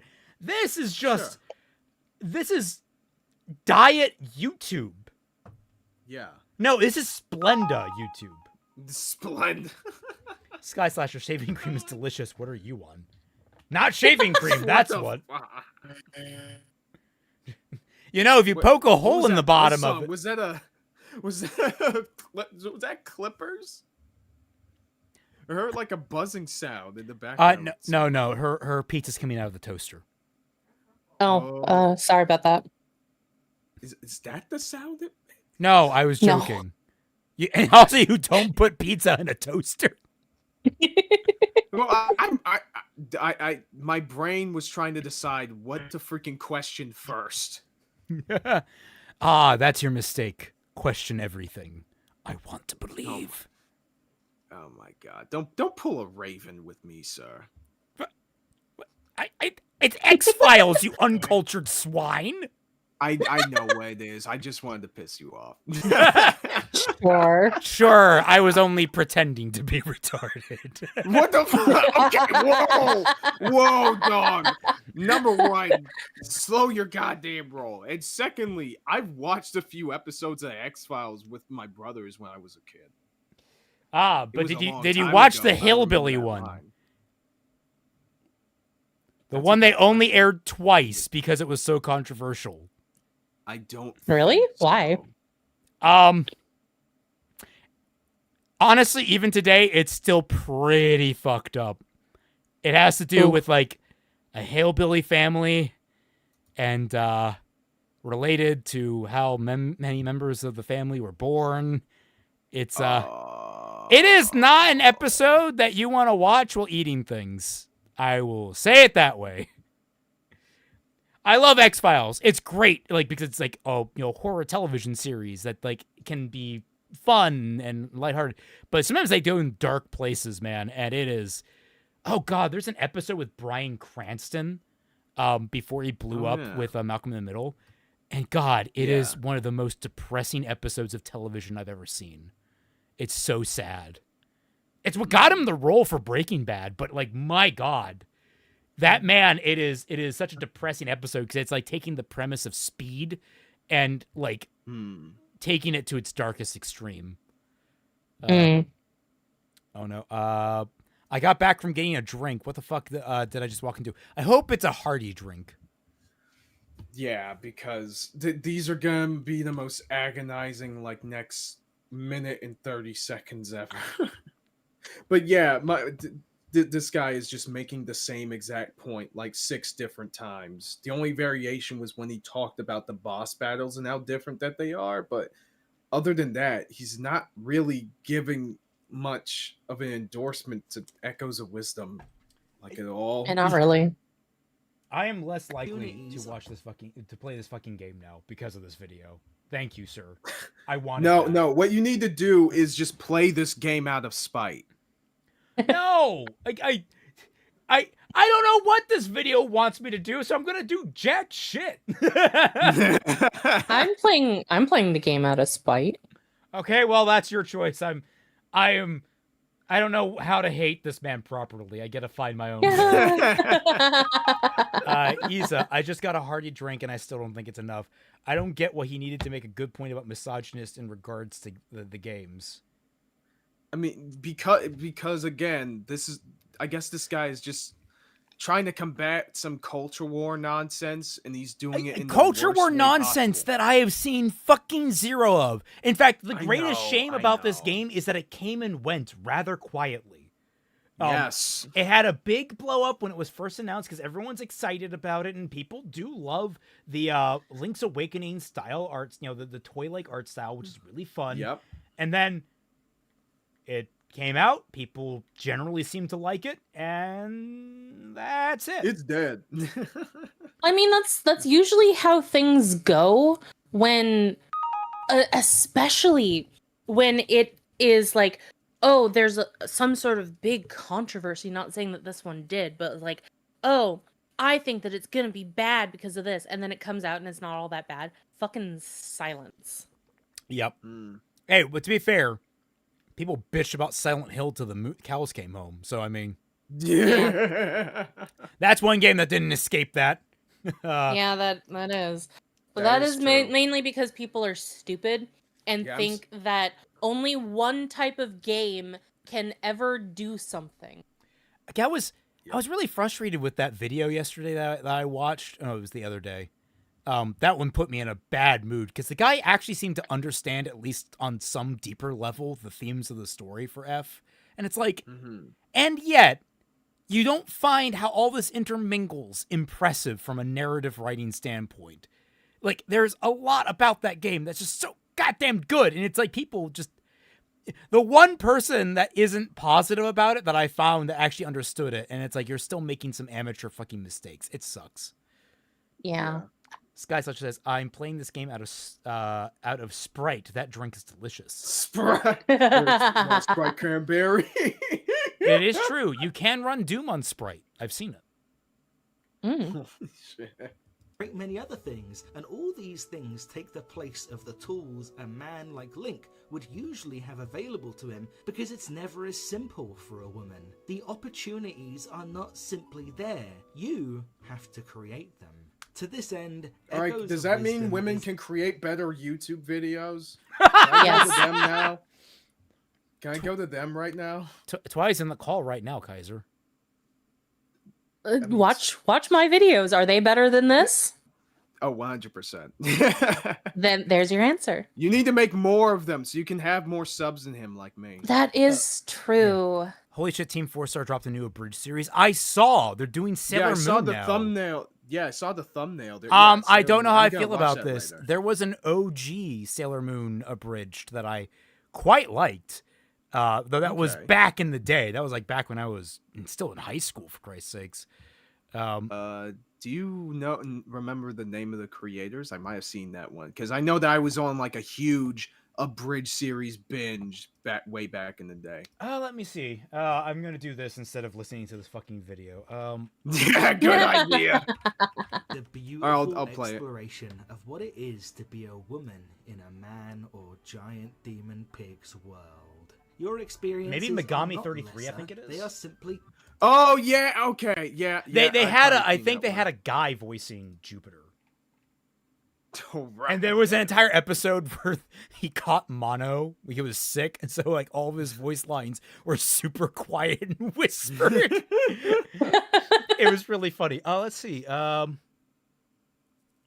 yeah. different. Oh yeah, it's Molly. That's right. They're like that is one of the most running gags in my brain for whatever reason. Whenever I think of Naru from Sailor Moon, I can only think of her abridged voice actress saying, "It's Molly."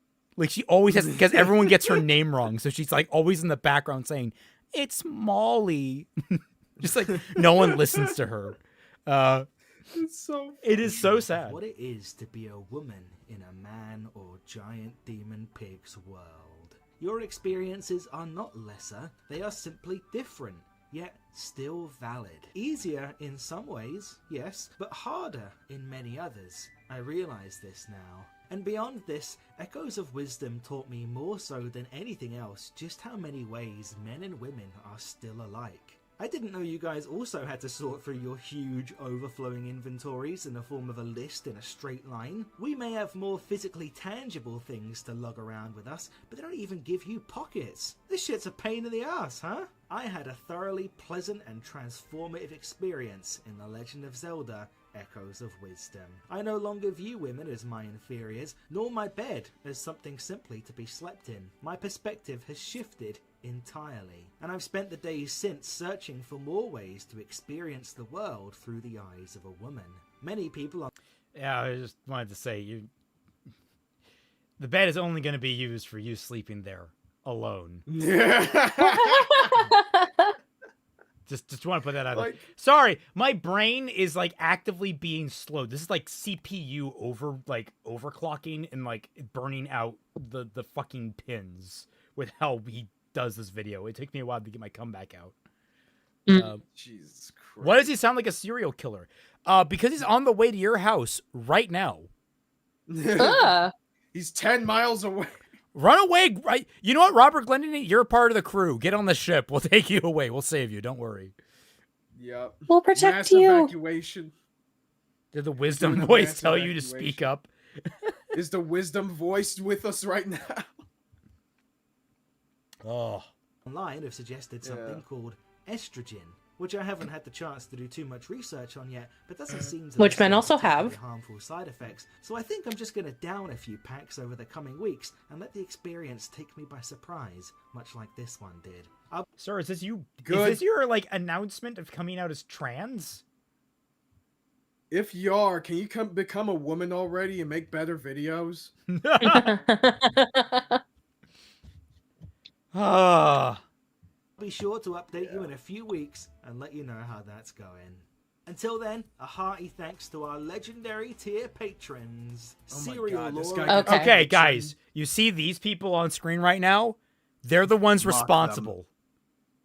All right, them relentlessly. Their problem. Not really. Don't do that. Don't actually. I should clarify. That was a joke.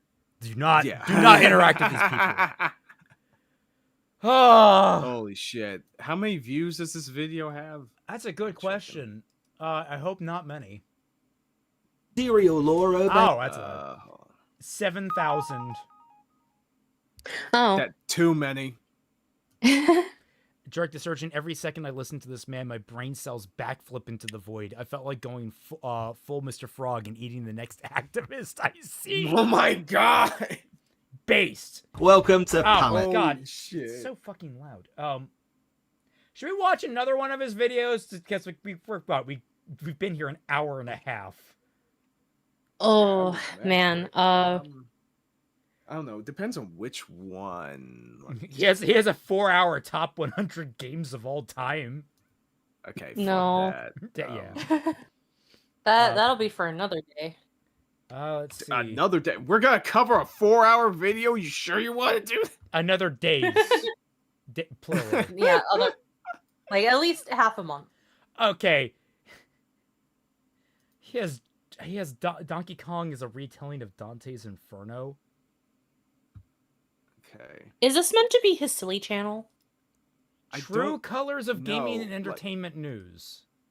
Like, dog, I remember what he was saying in his video about video essays and shit, and saying like, oh my god, you know, these essays are taking away from actual creatives. I'm looking at if this shit is the creativity that you're talking about, we should make more of them.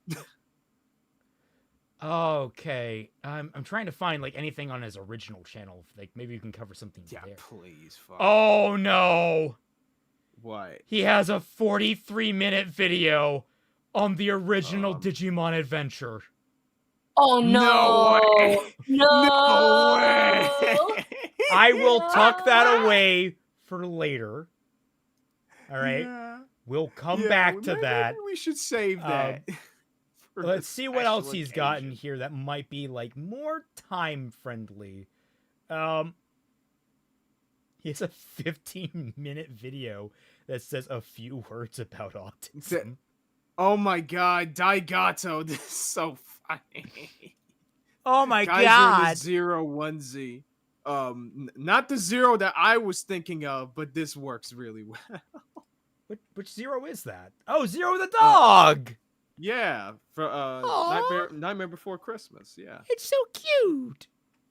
Yeah, so much more enjoyable than anything Fudge has ever made. Definitely, this is the actual creative shit that we should be praising. 100%. Rebooting. Also, Smash. Titan Executor. I don't know. This is my reaction. Oh, fucking Raven's expression. Oh my god. Oh my god! Right above that, Yui trigger. We don't like. Yeah, Yui. How did I miss all these? Oh my god. I only just saw them myself like a minute ago. Yeah, same here. We don't like it anymore. Perfect. What the fuck, man? Yeah, maybe this is some kind of like this was some kind of a what's the word? A psyop to get people to play Echoes of Wisdom less. Maybe that's what it is. I don't know. What else you got in here? A guide to multiverses for deranged people. British voice actors in video games. Okay. Well, that's automatically going to be a trash video. I'm joking. You guys could cover that Critical Drinker parody channel. The what? The what? There's a Critical Drinker parody. I mean, that might be another thing we have to tackle. Like, I was considering watching Ant's response to Literature Devil responding to Ant. Like, I was considering maybe we cover that at some point. We just kind of ran out the clock on that, unfortunately. Right. Yeah, well, like, first we would have to watch the original video, and then we have to watch Ant's response. Yeah, which I've only watched half of that original video, so yeah, I've seen like a part of it myself. Like, I don't. He has another video about autism. What the fuck? Fudge. Listen, we get it. You're autistic. It's okay. No, listen. He has to make a video on autism. Well. Sorry. There's even more art. Oh wait, there's more. What the fuck? Jesus Christ! I mean, no problem, but like, my God. Wait, sound warning. What the fuck is this? I don't know, and I'm scared to open it. Oh my God! yeah. Fudge got us hook, line, and sinker. You wouldn't fix a car. Yes. Oh my God! This is exactly how I imagined it. Yes. Fixing badge. How do I load? No, it's trying to download it. No. Oh no. Open link. Damn it. Fixing. It's a crime. I don't know how I would stream this, unfortunately. Oh no. Damn it.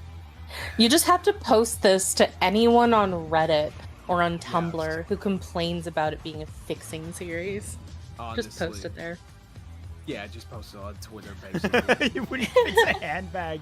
You wouldn't fix it. Fixing Kaiser, bad shows is condescending. Okay. Yeah, his videos are duplicates of drinkers, but it's applying drinkers' usual arguments to movies grifters like. Okay. I guess. Okay. I don't know, man. I mean, that, covered. That could be. Have we ever really covered Drinker on here? I don't think we have. Nope. No, we haven't. Not a single time. Like when it comes to the response to Ant originally, like I watched the first, I want to say like 12 minutes of it. It was fine. Like he was doing a really long bit, obviously, but like what he was ultimately saying about it wasn't that bad. And like Ant was kind of being a little bit weird about it, not gonna lie. Like based off of the screenshots that were taken by his community, because I caught like the very end of his live stream or whatever from like right after he posted that video, and that apparently Ant had already seen it and was like in a fit about it, I guess. Like already thinking of making a video on it, which he came out with like, I don't know, 2 days, 3 days later or whatever. And I was just like, Jesus fucking Christ, Ant, why are you so unbelievably fast? Like, in a good way, but also in a bad way, because it's like, like it's good that you have this amazing work ethic, but at the same time, like that was one of our original criticisms of him, was that he turns things around so fast that he doesn't do his due diligence on it. Yeah. Right. And like the thing is, I watched Literature Devil's whole video all the way through, and I thought it was pretty thorough. The most annoying thing about it is he very honestly, which was kind of refreshing, but still kind of annoyingly, was using it just to promote his upcoming book. And I'm like, okay, yeah, that's annoying because it keeps interrupting the video, but otherwise, get that bag, man. Oh, I thought it was funny because like he just gave so little of a shit about this. Oh yeah, like you could tell he just did not give a fuck about Ant's opinion. No, basically it was essentially for the bag. But at the points that I have watched where he was actually debunking like Ant's arguments, he seemed to be pretty much in lockstep with basically how we argued against his points in our response. A Celestial Warlock, is he faster than a fan artist with new Pokemon games? You can't go faster than a universal constant, man. Yeah, dude. Oh my god, there's right above the freaking lightning in my hand meme is silver-haired freaks. Oh yeah, I already showed that. Us being hooked. Oh, my bad. I'm all like, you guys are just cooking tonight. Oh my goodness. They have nothing else to fucking do. It wasn't like that we had the video that was entertaining. That is true. I guess we can yap a little bit more. I did make a new video. His slop AI art. Does Literature Devil use AI art? That's unfortunate if he does. I think he kind of did, because he animated a few sections of the video about his story, and it did kind of look AI-ish. Ugh. God damn it. I don't even know. Like, you're fine as a creator. Like, just don't use AI. Fucking hell. Yeah, you can just, why not just pay somebody to animate that? As long as he's not weird about it like Shad. All right. Yeah. Yeah, like he could probably just been doing that in order to illustrate visually what the hell is going on with this story, I guess. But yeah, no, if it's simply to promote the book in his video, I can understand that, because doing that by hand and hiring someone to do that can take months. Yeah, that would take a while. That would be a little bit too much work for a video that he's not really putting a lot of effort in to begin with.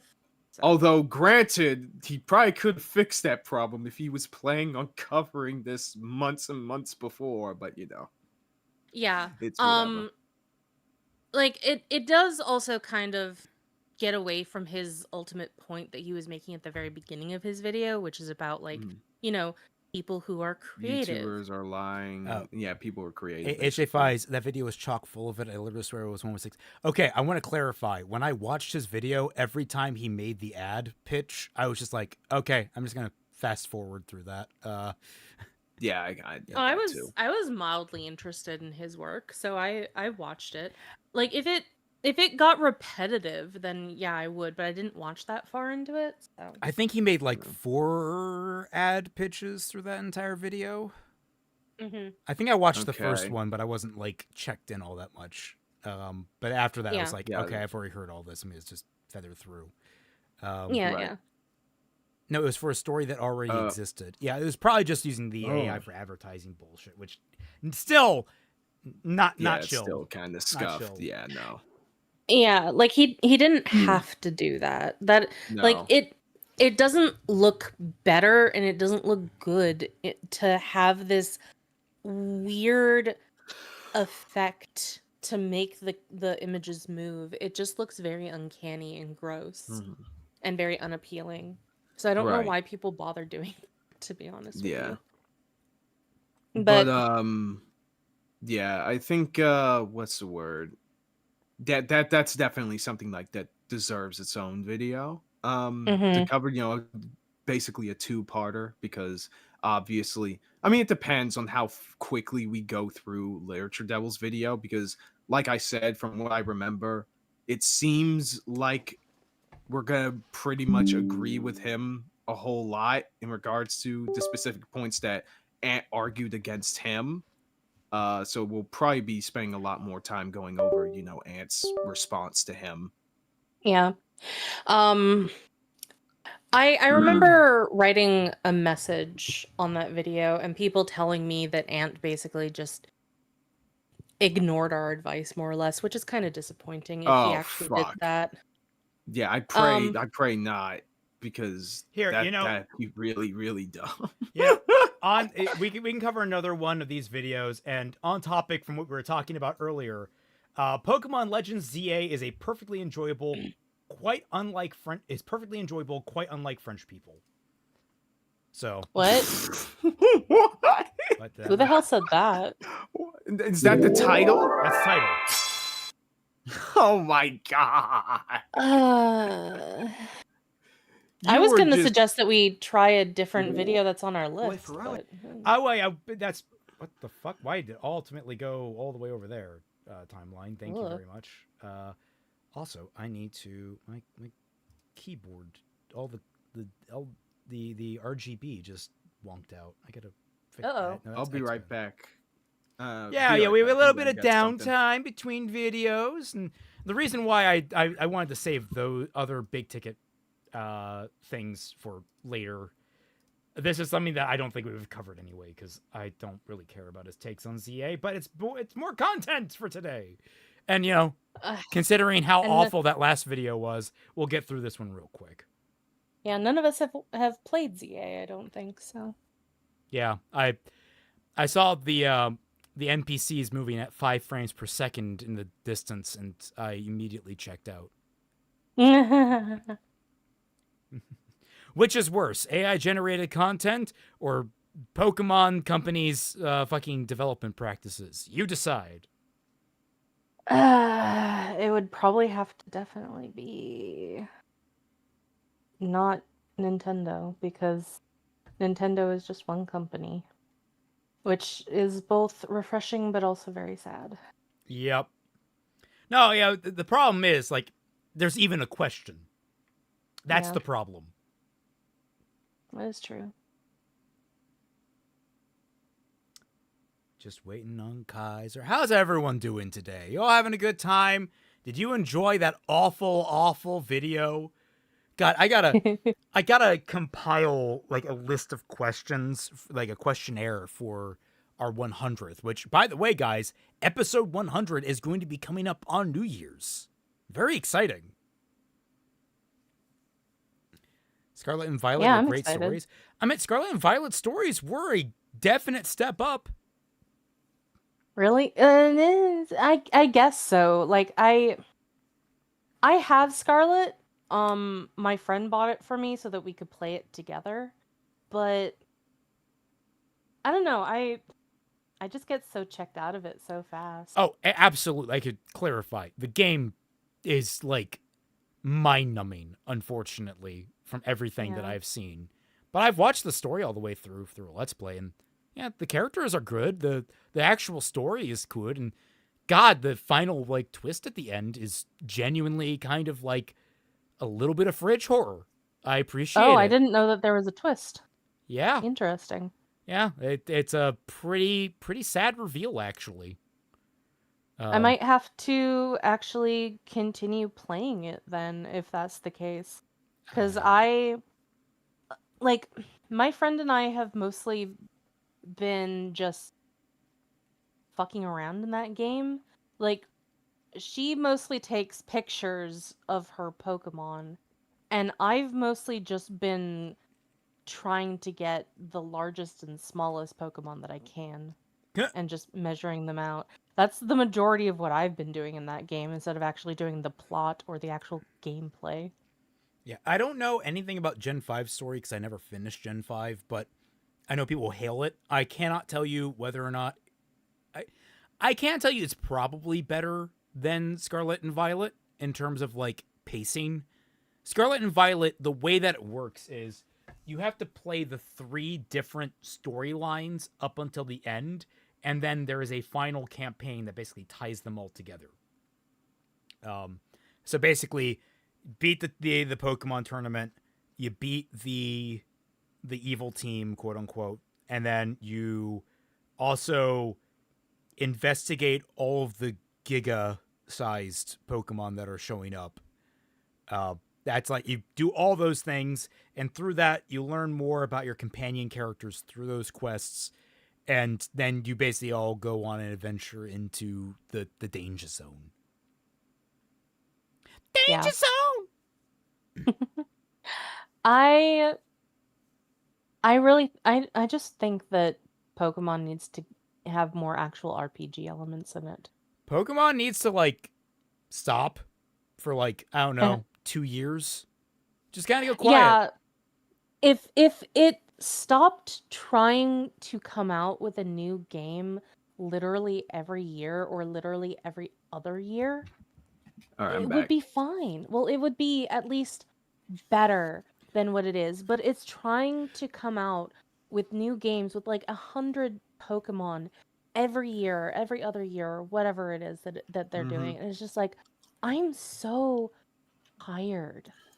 I'm so tired. What gets me about this is people bitch constantly about the Madden franchise, about Assassin's Creed, about Call of Duty. All these different franchises that have to release fucking annually. We all bitch about them, and yet, whenever a new Pokemon game is announced, no doubt only a couple of months after the last one came out, people are fucking salivating over it. Yeah, guys, where's the Angry Joe rant video for the Pokemon franchise? I want to see that. Genuinely, like, yes. Every time I've talked about it, I usually get shot down. It's like, well, why would you complain about that? Because Pokemon's a good series. Like, I love mangakam and stuff, but like the guy is such a Pokemon simp. I was gonna say, I remember him criticizing the series. No, he defends it. He defends it tooth and nail. He defends the fact that all fight. Sorry.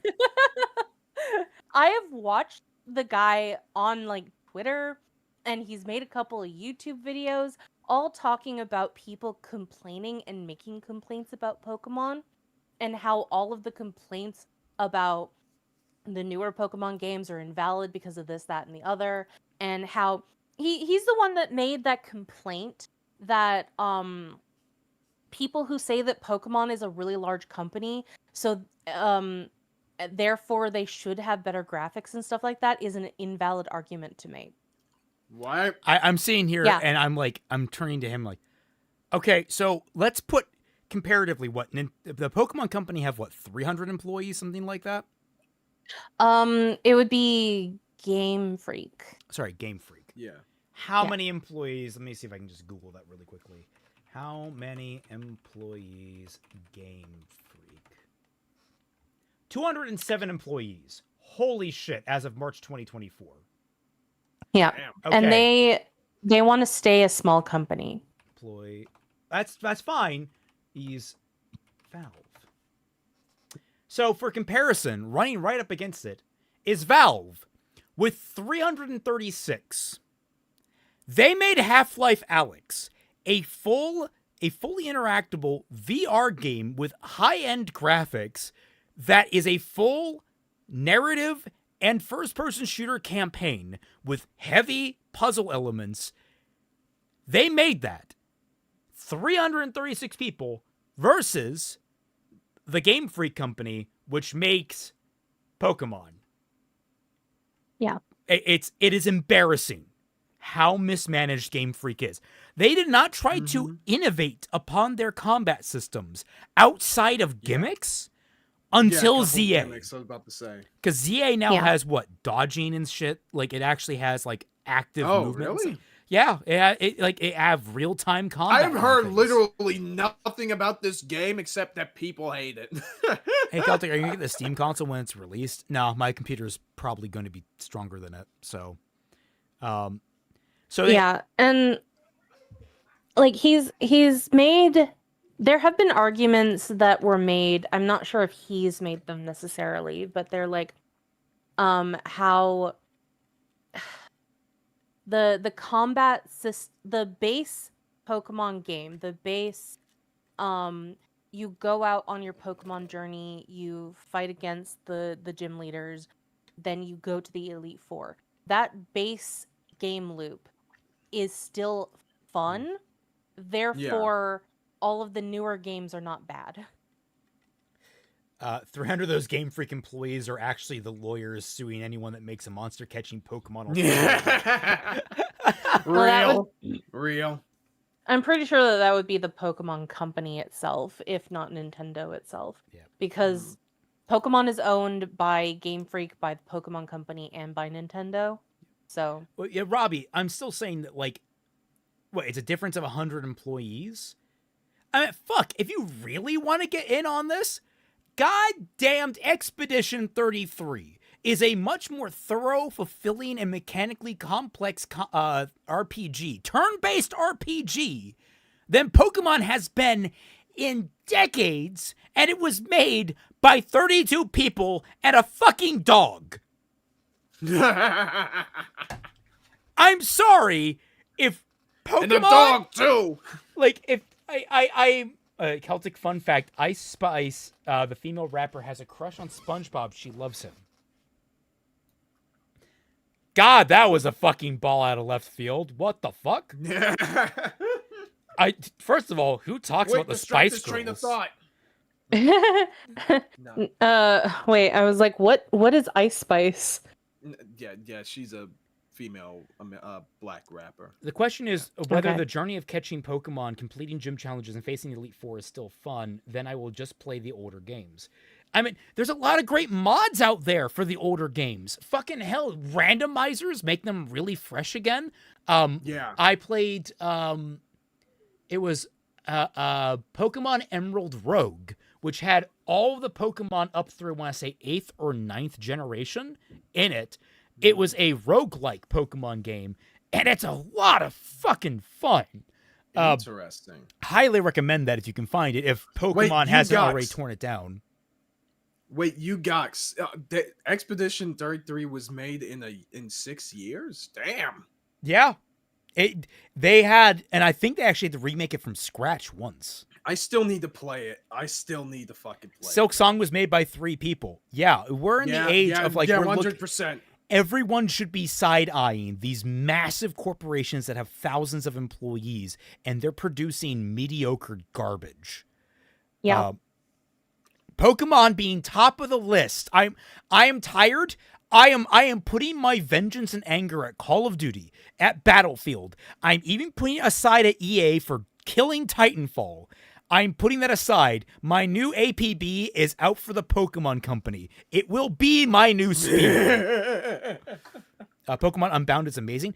I was going to say, like, we've talked about it before, me and Twy, about different ways you'd approach a new Pokemon game. I think it would be really fun if, when you start the game, you could choose kind of what track do you want to go down, and you stick with that for the rest of the game.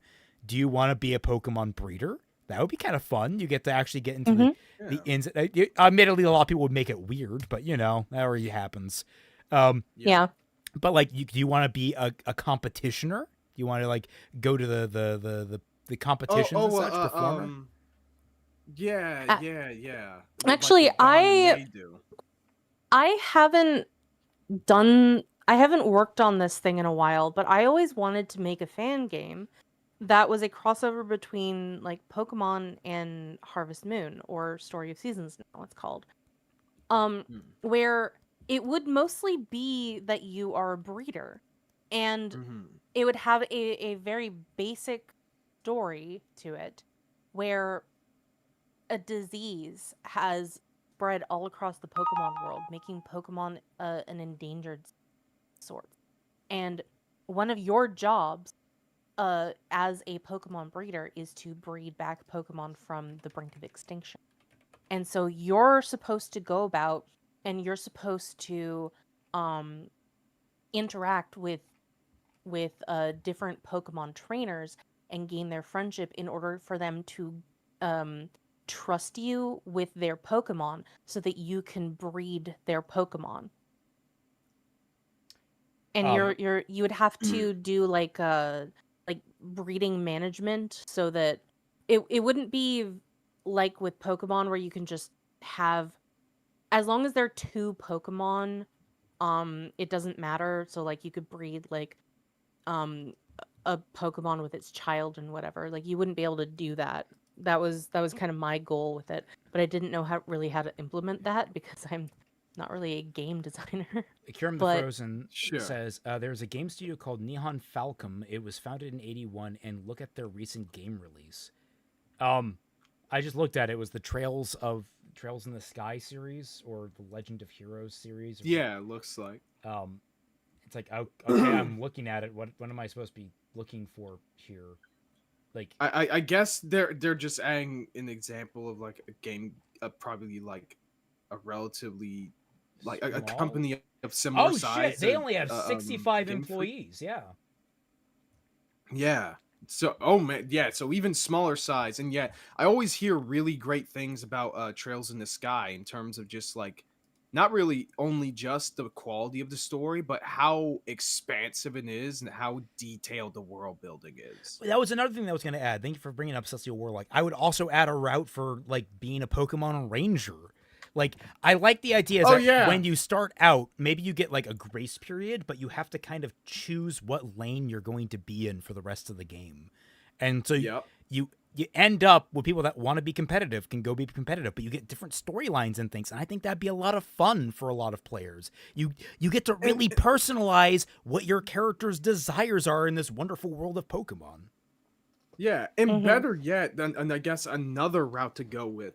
Look, with all of these freaking bad guy organizations that are just running around in the Pokemon world, how about you're somebody who is actively investigating them, and that is like the main goal that you're doing, instead of it just, going into it by happenstance while trying to become, the best at like battling Pokemon, right? That was actually one of my main plots for Pokemon for a very long time. I had this team called Team Moon where and this was like way back in the 3rd gen series. So Team Moon was supposed to be this team that went out and fought other teams and like tried to undo the damage that the other teams have done and all that kind of stuff. Right. And when I tried to roleplay that with one of my friends, they got like really upset with me because apparently using Pokemon to do things in the Pokemon world, like how people in the Pokemon world use Pokemon, is too much and makes my character too much of a Mary Sue, I guess. Pokemon ZA DLC is $45. Yeah. That's disgusting to me. Yeah, that is. I don't know, because like I said that the Team Moon hideout was carved out of a mountain by Onyx and Geodude, and that they had electricity because of the electric Pokemon, and they had water because of water Pokemon, and all this kind of stuff. And they're like, that's a bit too much. And I'm like, what do you mean? What are you talking about? Game 2, they were cutting off fucking Slowpoke tails. Like, come on. Yeah. Yeah. Like, I'm just using Pokemon in the way that I've see them being used in the anime and in the games.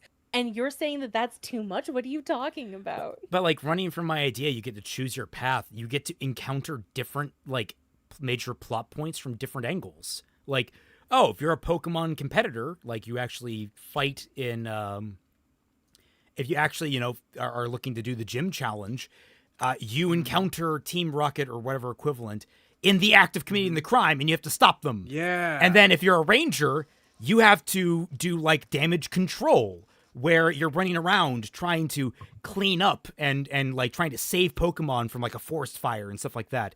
Then if you're a competitioner, like you're doing the competitions, you do charity events. You're raising money to try and, you know, get support for the breeders to help repopulate these sections of area that have been destroyed. Like, you can have all the different paths tie into the same plot points from a different perspective and make it feel like you're part of a living, breathing world with all of your other friends when they say, oh, yeah, no, you're doing that part, I'm doing this part, and we can maybe co-op somehow together, and maybe we're doing different things, but we're doing it together. Anyway. The point is, there are so many elements to the Pokemon world that they can make entire, like, expansive games on, and they just choose not to. Yep. It's like the Star Wars problem, basically. Yep. But at least in Star Wars, we have Andor. That's something. Yep. All right, well, 8-minute video. Well, I will be more judicious with just letting this fucking play at this point. Sure. Maybe we'll find out if people, much like dolphins, have incredibly good PR and frequently questionable sex. Their run of good PR is only continued with the release of Pokemon Legends. Dolphins do the weird non-con stuff. Yeah. Unbiased British person found significantly more enjoyable than any encounter I've had with my compatriots across the channel. I am Fudge. My degree is in writing. My safety is in doubt. And I implore you to join me today, dear viewer, as we explore clearly not enough to stop making these videos. Yeah. Also, you're talking about the French. You're not in danger. Yeah. The most enjoyable way what are you doing? In a video game that isn't real. Even as a work of fiction, Pokemon Legends ZA quite literally opens with you, a tourist, having your things stolen in the middle of the city. And not long after, within the first 2 hours of the game, you are actively being encouraged by other NPCs to sneak up on a backpacker in a dark alleyway and attack him for your own personal gain. If the giant Eiffel Tower lookalike didn't make it clear enough, yes, you are in ZA's in Kalos. Indeed, the region of... Yeah, you didn't know that? Yeah, it's in... No, I didn't. I said, I didn't hear a single thing about this game. Okay, to clarify, it's in Kalos, but only in the capital city. Oh. They've just literally thrown weird Pokemon into random sections of the city for like wild zones and such. That's how they explain where wild Pokemon come in. It is exactly as bad as you think it is. Okay.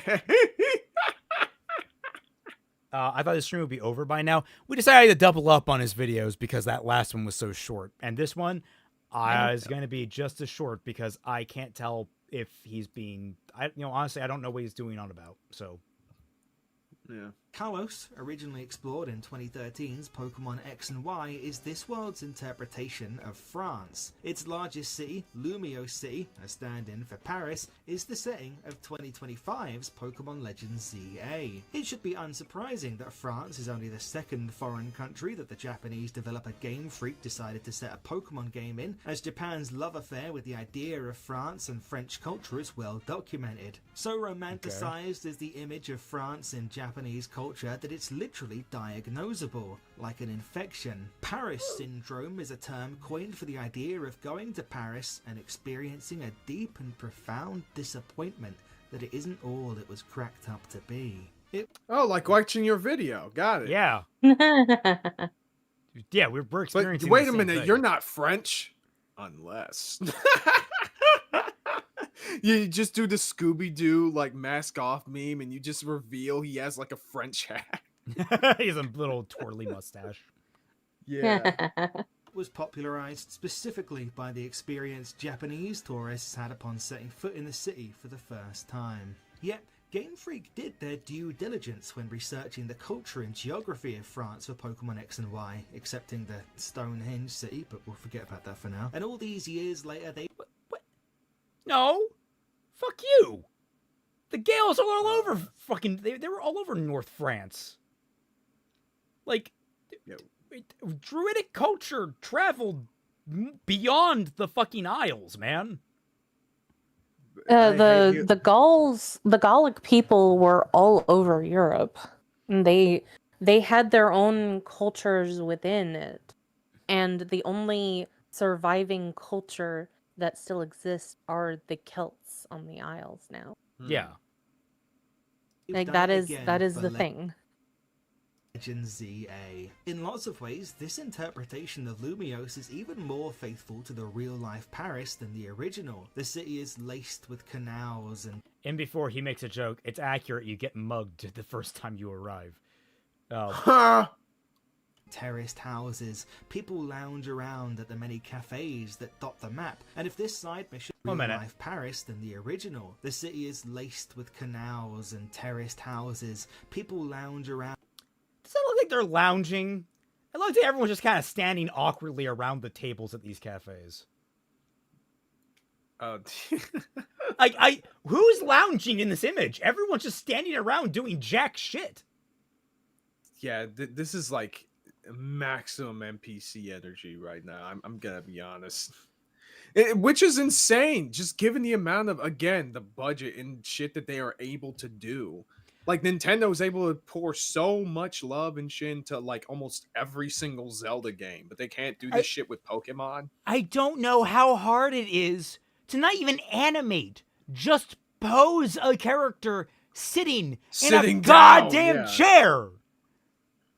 At the many cafes that dot the map. And if this side mission where a Slurpuff stops working because he hasn't had his favourite food is anything to go by, even the Pokemon go on strike. Hell, protest is a plot point at one point in this game. The protagonist's main companion speeding off immediately after defeating a rogue Mega Pokemon because, quote, some angry folk are planning to take to the streets. Truly, this could not be a more accurate representation of Paris if the government collapsed midway through the story and there were twice as many Raticates swarming the streets as people. Of course, it is still a video game first and foremost, and thus fun is the utmost priority. To this end, conflict in Pokemon Legend ZA is resolved through frantic, real-time Pokemon battles out on the streets, rather than bilingual verbal jousts that see you called slurs in 3 different regional dialects from 3 different corners of a Parisian cafe for even so much as uttering a word of English. If Pokemon...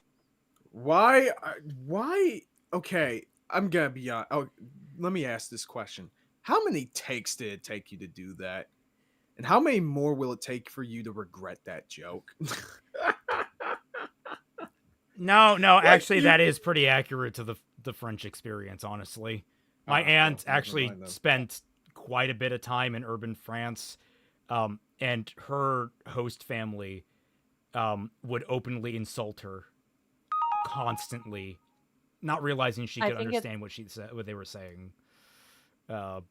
I think it's the same with Quebec as well.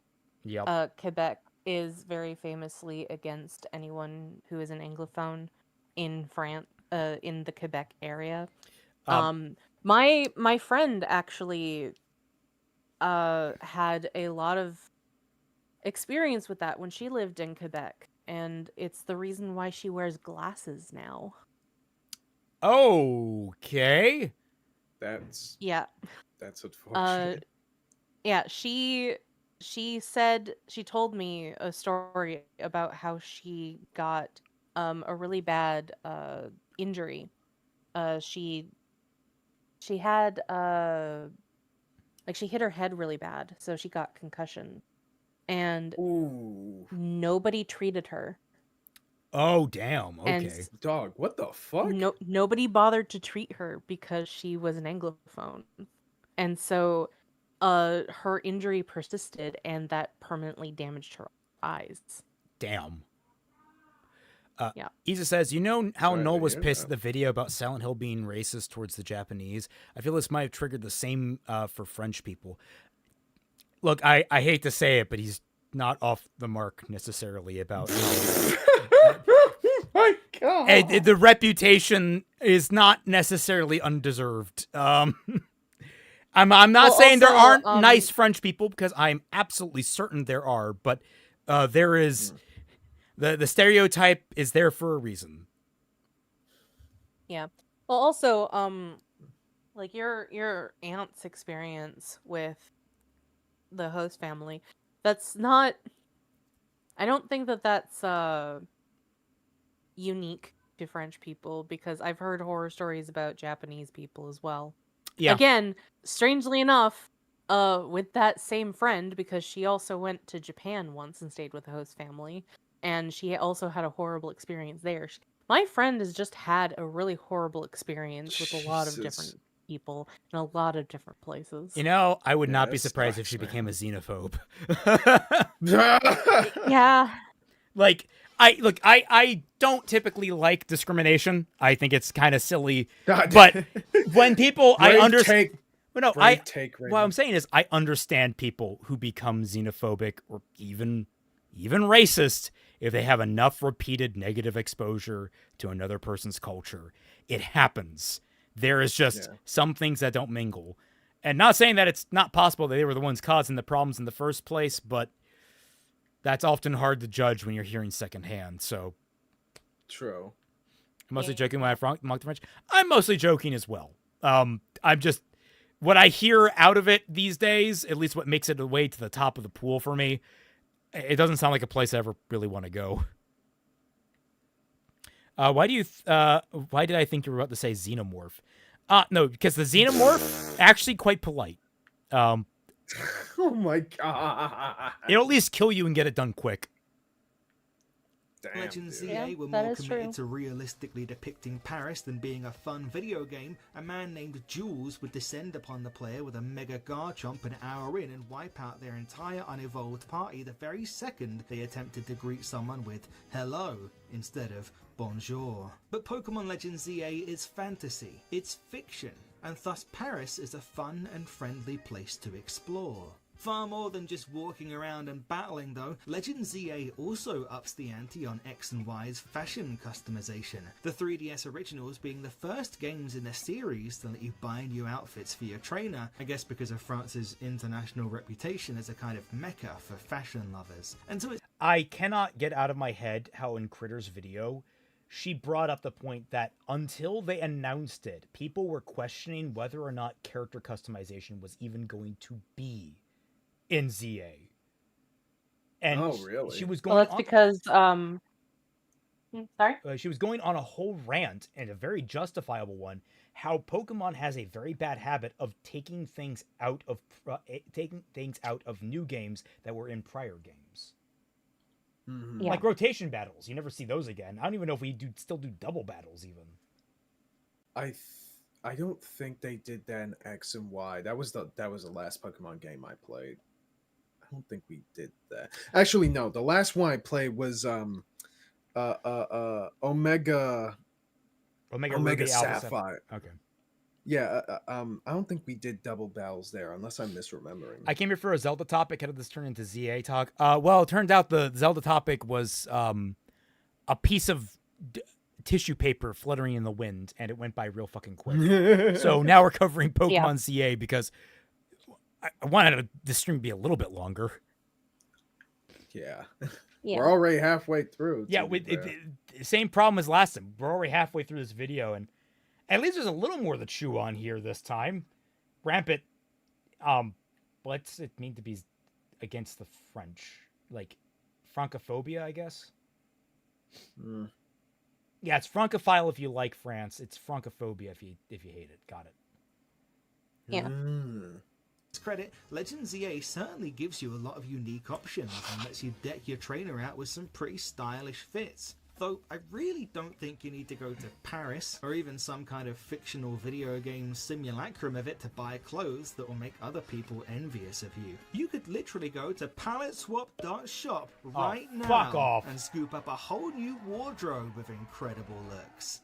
Don't tell me what to do. Tongue's band T in particular may appeal to those of you who are missing Pokemon and music of a superior region, but if you want to embrace your inner Frenchman and smash up some private property, might as well put that righteous indignation to good use and fuck up a Cybertruck with our Street Fighter Cybertruck bonus stage tee on. And if, like many Europeans right now, you're actually fueled by your hatred of America, well, check out this.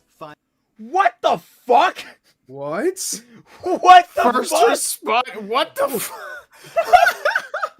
Wait, what? In First Responders 9/11, and you're using characters from Final Fantasy VII. Dog. You're not even using goddamn Zidane. Oh my What the God. fuck am I looking at?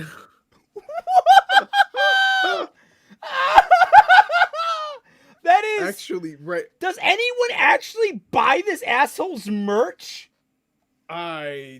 Probably not. Like, when was the I would last hope video not. that this guy made? I mean, he made the last one 3 weeks ago. Oh, this is his most recent video. Yeah, this is the most It recent only video. has 2K views. I'm It going only to has 2K customize views. yourself. Palette swap that shop. Let me see if this is still there. It's Okay. fucking real. Oh my God. It's actually real. This motherfucker is actually selling this shirt.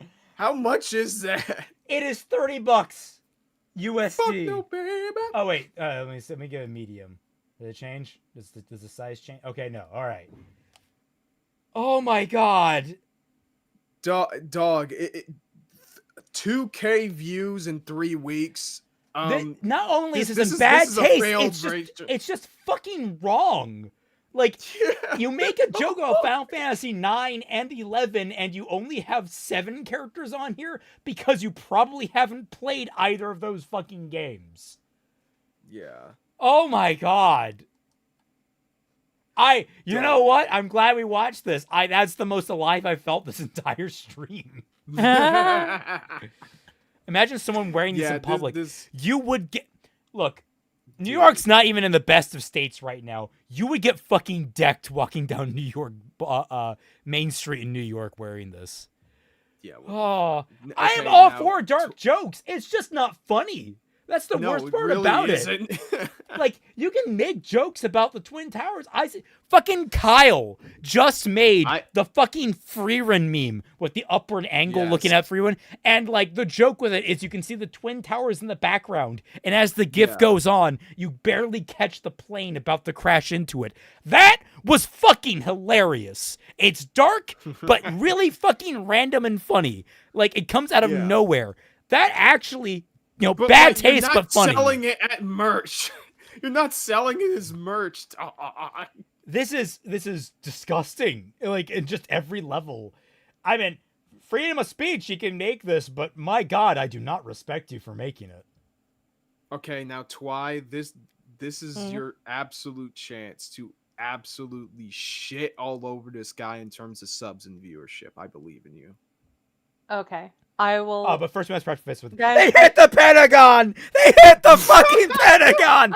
Okay, now that's out of my system. Why Twice. is that even still funny to you? I don't understand it. It was never a funny joke to begin with, and it's not a funny Debatable. joke now, even years later. I find it amusing out of context. I know that it has problems in context, but like I find that yelling thing is because also it's the voice they actually yelled it.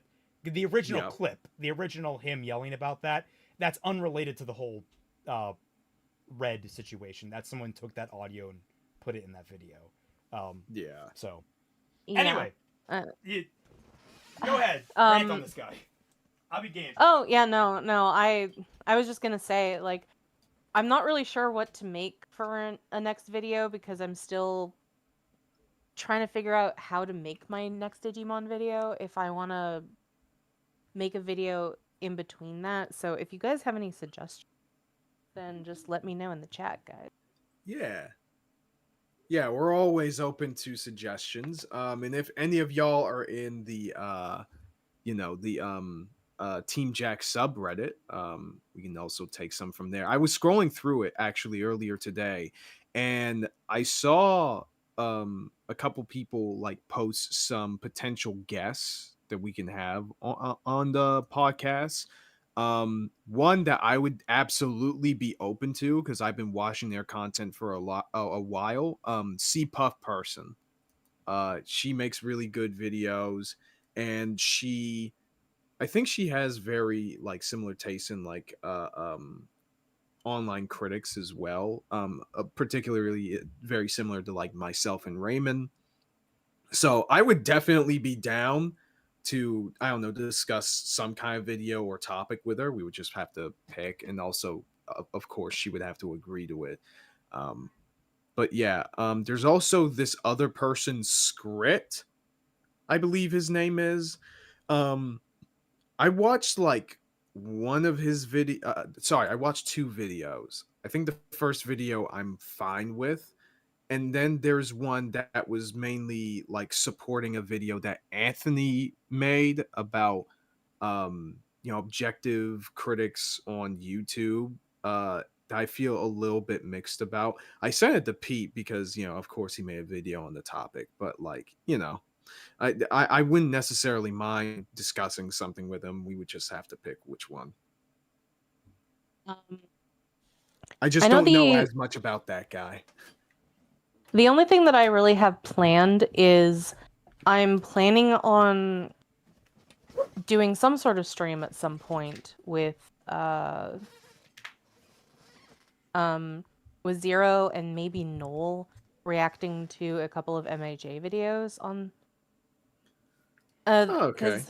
Because like we do a couple of we do a bunch of stuff on Jack, but right, sometimes it doesn't seem to be enough, especially because Raymond is wanting to do probably another react to Silent Hill F. I thought about it, but I think we'd just be retreading a lot of old ground. I'm much more content to just make my video in the background and yell at people in the clouds there. Yeah, basically.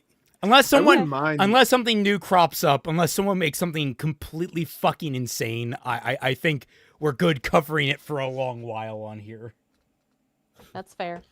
But yeah, I don't mind discussing MHA stuff as well. Yeah.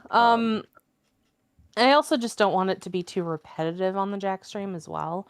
So that's why I thought that I would do it on my channel. Right. But also, like, again, I don't really know what to make a new dedicated video on, other than maybe responding to some of these people in a more scripted format instead of off the cuff. Jinx, you owe me a soda. Do quick question: what are your thoughts on Metroid Prime 4's announcement trailer and Miles? I've not seen it, and I should mention I am keeping myself in a media blackout in terms of Metroid Prime 4. I don't want to spoil myself on that game, especially because it's bringing back one of my favorite characters from the underrated, well, not really underrated, but the DS game from Metroid Prime Hunters. I love Silex. He's really dope. So making him a main antagonist is like something. I thought that guy looked familiar. Yeah. Oh, some people are asking me questions. Okay. Did you read the 9/11 Digimon thing? Yes, I have. Oh, you don't know about that? That's canon, right? That's canon, isn't it? Yeah, it's canon. Oh. Yeah, it's canon that Mimi Tachikawa, because she moved to New York in between the first and second seasons, she was there during 9/11. And so she was one of the people that went to go look for people under the rubble and stuff, and that's how she met other Digidestin. Oh, right, they confirmed that in 2002, didn't they? Yeah, well, they confirmed that other Digidestin were in New York, but I don't think that they confirmed necessarily that how she met them was because of the 9/11 incident. But there was a whole drama CD where she was making a video to send to Japan for her friends, and you can hear the explosion in the background and stuff like that. Holy shit. Oh yeah. They actually went there. That's awesome. I mean, what? Yeah. You forget that children's war game was all about Y2K. So I mean, yeah, I know, but I didn't think that they would double dip like that. That image in my head, as you described it, is like, holy shit. Yeah. Well, they also had like ambulance in the background and stuff like that too. Like she's talking about it in past tense. So like she was talking to her friends the explosion happened, she stopped the recording, and then like hours and hours later, or maybe even like a day later, she comes back and like talks to her friends about what happened and all that kind of stuff. But Right. yeah, no, that's a thing that happened, because like I was gonna say in my video once I got to it, and I'm pretty sure that this was going to be the third Digimon video because this is more related to O2 than to the first anime. But sorry? I just wanted to slip in here. Hey, Sketchy Sam, if you're still watching, I know you're the one moderating the Reddit. I'm going to make a post because I think this is a smart plan to do, for suggesting videos and guests, just to keep it all focused in one place on the Reddit instead of having it in a bunch of different posts that I would have to scroll through you using the flares and such. So I'm just going to throw this out there. If you could pin it, that might be very helpful. So yeah, Sketchy's in there. Thanks for checking out the sub, man. Yeah, no problem, dude. I was just very curious. Sorahar for $2 says, have any of you played any of the Namco's Tales series? The only Tales game I played is Tales of the Abyss, and I absolutely love that game, and I'm so happy I got Johnny on Bosch, who's the voice of the main character's best friend in that game. I got him to sign it earlier this year, which was awesome. Nice. But I know my friend. I have a friend who's been like begging me to play Tales of Berseria for the longest time, and I have it on Steam. I just haven't had the chance to play it. Oh my god, I'm Lightning! very interested. Oh, what? He drew me yelling the Pentagon joke. They hit the fucking Pentagon! Pentagon! I saw that joke like a couple days ago. It's so fucking funny.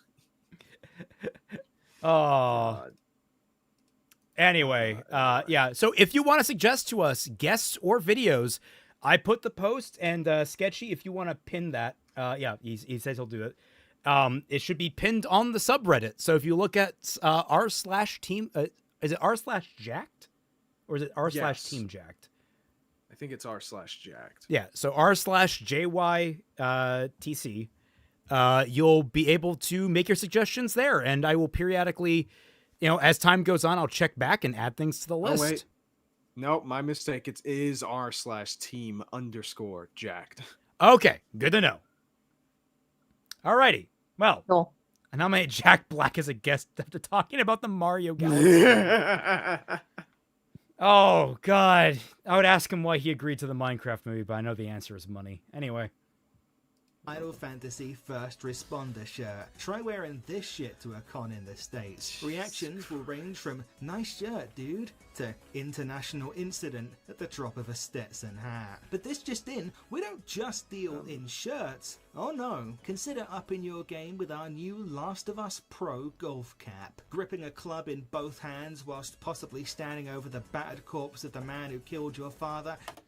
Are you just the king of bad takes? Probably. This is the worst merch I've ever fucking seen. He is trying to market his bad takes to the masses, and it is not working out, dog. 3 weeks and 2K views. Oh dear. The replay programming, it's needs a little bit of a tune-up. Just a bit. Oh my god, it just zoomed. Whoa. Oh, sorry, it did that thing where you glitched out and then fast-forwarded through everything you had just been trying to say. Oh my god. Well, I guess it had to happen at some point. It does that every so often, just connection issues. But what I was saying was like, this has me dead ass curious as to how many of these things actually sold, because 3 weeks in 2K view, in only 2K views, that is abysmal, dog. Look, I have my own merch available at Teespring. I believe the link's down below. I barely sell anything from that merch store, and that has a lot of nice art that was very, very nicely donated to me by the Sketchy Huntsman. A lot of it's very pretty, very well done, and some really fun stuff. But like, I have way more viewership than he does. And I don't make like barely anything. So I can only imagine his sales are even more. Yeah, it's abysmal. even worse. Because his aren't even in good taste. Like, he's making bad taste jokes, and it's like, yeah. Kaiser, there's a remaster of that Tales of Berseria. Oh yeah, they just announced they're remastering that game today.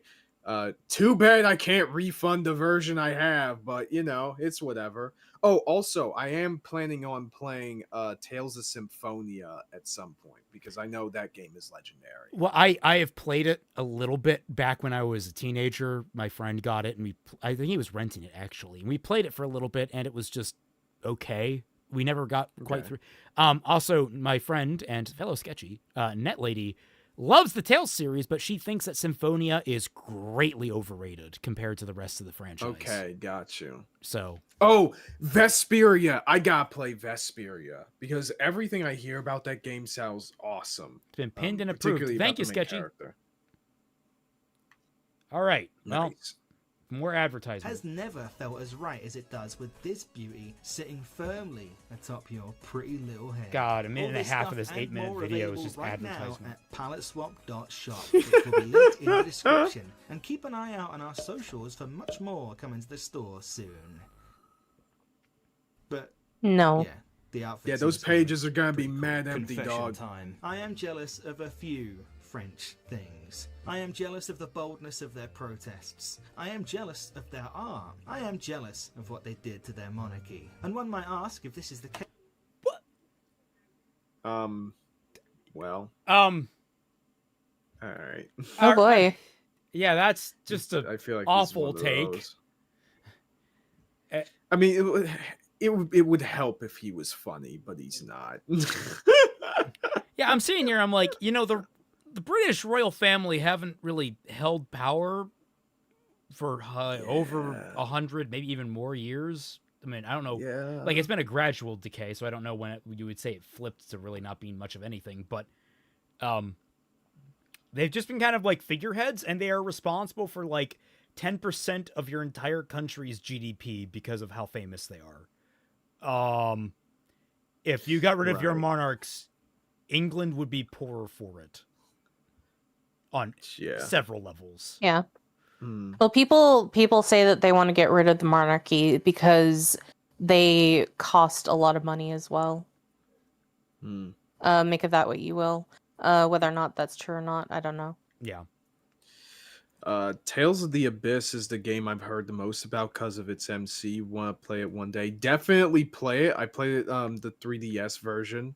Luc Fonfabre, ironically a fucking French sounding name, I guess on brand for this video. He's a great protagonist.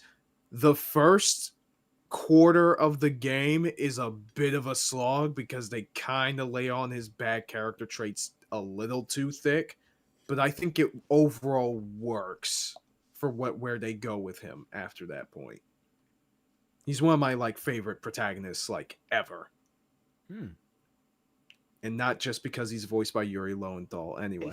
Why am I so vociferous in my lambasting of them? To which I'd say, well, there was this little thing called the 7 Years' War.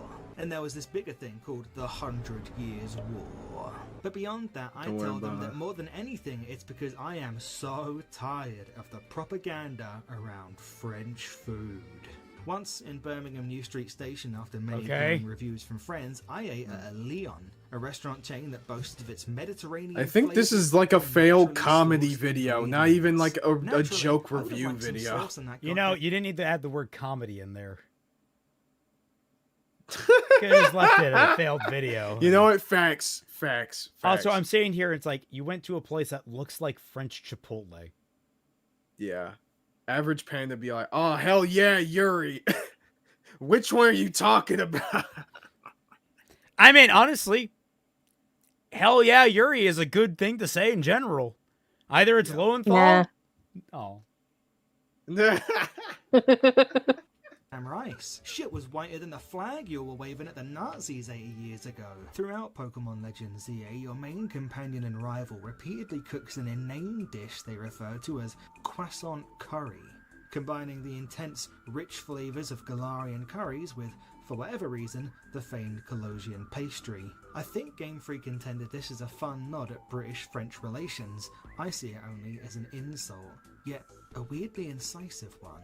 This is literally how French food works. They take something that already exists and garnish it with needless nonsense, and because it looks artful, it's praised the world over as the height of culinary achievement. Meanwhile, unpretentious British food, which is not lined with overrated pastries or sprinkled with mountain forest leaves, still suffers at the grubby hands of French propaganda.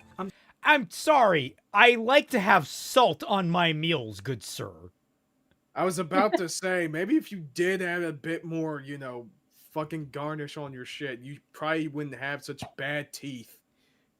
When the Irish are outpacing you at tasty food, because at least they put potatoes in things, you've got a problem. Normally when I have people talk about like food and tasting bland and stuff like that, like regardless of if they're being if they're making fun of the British or whatever, I gotta ask, like, what the fuck is wrong with your taste buds that you cannot just enjoy food for what it is, that you have to always spice it up in order for it to actually have flavor for you? I get on All Might hoodie onesie, yay! Oh my god. It's Daigato, it's so adorable. Yeah. Gives you a lot. That is really cute. They gave you a lot of pudge on this one. Yeah. They did that. I watch my weight, okay, guys? It's just feathers. It's just feathers. Yeah, he's big. He's big. I'm feathered, a very fluffy bird. Yeah. Like they're about to be presented at the Louvre, guys. We actually want it in our mouths and not on Instagram. Despite some of its cultural faux pas, I found Legend ZA to be a light and breezy trip through video game Paris filled with friendly and personable people, and not caffeine-addled 23-year-olds who work the fact that they're French into every conversation, and who, despite coming from a country famed for its arts and culture, base entirely too much of their personality on liking shonen anime. Lumio City, you're alright. I've almost forgiven you for half of those mega designs. But I haven't. Being French was one thing, but for what you did to my boy for Alligator, I think we need to bring the guillotines back out. Okay, I'm fucking ugly. I was gonna say, I'm fully on board with this What the hell even statement. is that? Yeah, it basically it's a thing that flops down over his head, so he looks like a totodile when he's doing like an attack. And I'm just like, okay. I don't understand any of the logic behind it whatsoever. Yeah, I think this is actually the most lazy Mega Evolution I've ever seen. No, it's not even lazy. It takes a level of creativity to be this bad. You know, it's true. I never at once imagined, hey, let's give the awesome alligator crocodile Pokemon a weird hoodie-like flesh appendage on his back that flops down over his face to resemble his smaller, weaker form. It's a Kamen Rider Revice reference. I feel bad for Revice then. Look at the Starmie Mega. At least the Starmie Mega is like kind of funny. It's got like that noodle arm thing going on that's kind of like weirdly cute and like cartoonish. This is just embarrassing. Oh. Never cook again. Thank you to our legendary tier patrons. Sleep Science, Steven. Okay. We're done. You deserve less subs and less money. You deserve to work at a Costco. Behind the cashier's stand. All right. I had it up. I think we had enough of this guy. Yeah, I'm good. I'm good with him. I know I said this before, but like, if this is the kind of content you think people want instead of you think people should watch instead of video essays, I think you probably should just focus on putting let's focus on the bag. What the fuck was he trying to say in that entire video? Oh my fucking god. That Like, ZA is a good game, I guess. I don't even know. know. He was just cracking really bad jokes the entire thing. Yeah, this entire thing is just making bad French people jokes. That's it. And I he love me was- a French person joke. I should be laughing more, but I'm not. Yes. It's because he's British, so therefore he hates the French. Haha, get it? Funny. I was gonna say, that's not unique. Everyone hates the French. I mean, to be fair, Yeah, everyone if also anything, I hates should the be- British. It's not, it's kind of universal. Right. Weirdly Yeah, enough, as it not should enough be. people hate the Germans. And you would think that they would, considering what they've done. It's because the Germans self-flagellate too much. They feel sorry for him. Yeah, I guess that's true. Also, I don't think Right. anyone really hates Italians. They're an eternal apology tour. I think everyone generally likes Yeah. Italians, unless you're in New York. Yeah, I think so. Well, yeah. Well, specifically Brooklyn. Yeah, specifically whenever the mob is involved. But you know what? Right. Fuck it. Yeah, delicious food. Yeah. Yeah. Do people hate the Scottish? I don't think they hate the Scottish people. No, the Scott. Their brothers and sisters are natural enemies, like the Irish and the Scots, and the British and the Scots, and the Welsh and the Scots, and Scots and other Scots.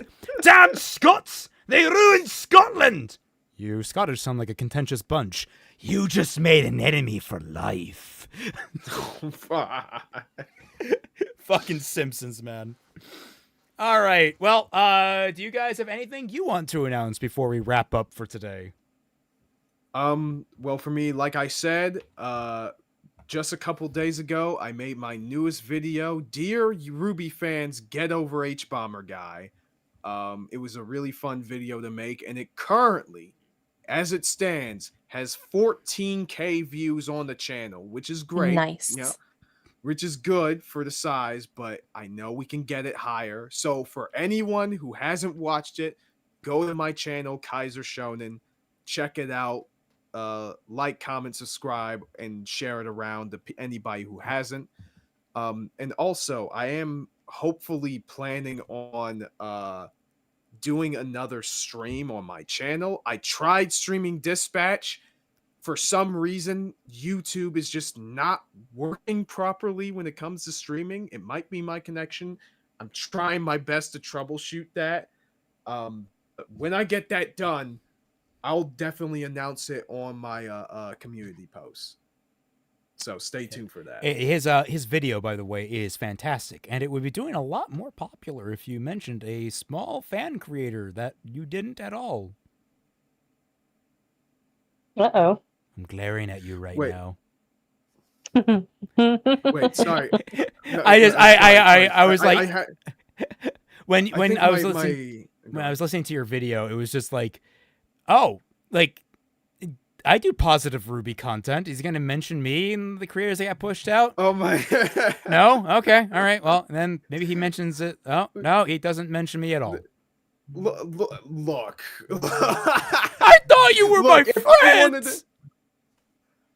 Look, if I had already recorded all the shit before when your shit blew up on Twitter, okay, Raymond? I'm sorry. Oh, If I had known that was gonna happen, I would re-record the entire thing. I swear to God. I am. But I that am. was insane. I know am. you're I am mean. joking. I'm I memeing. know. You're being mean.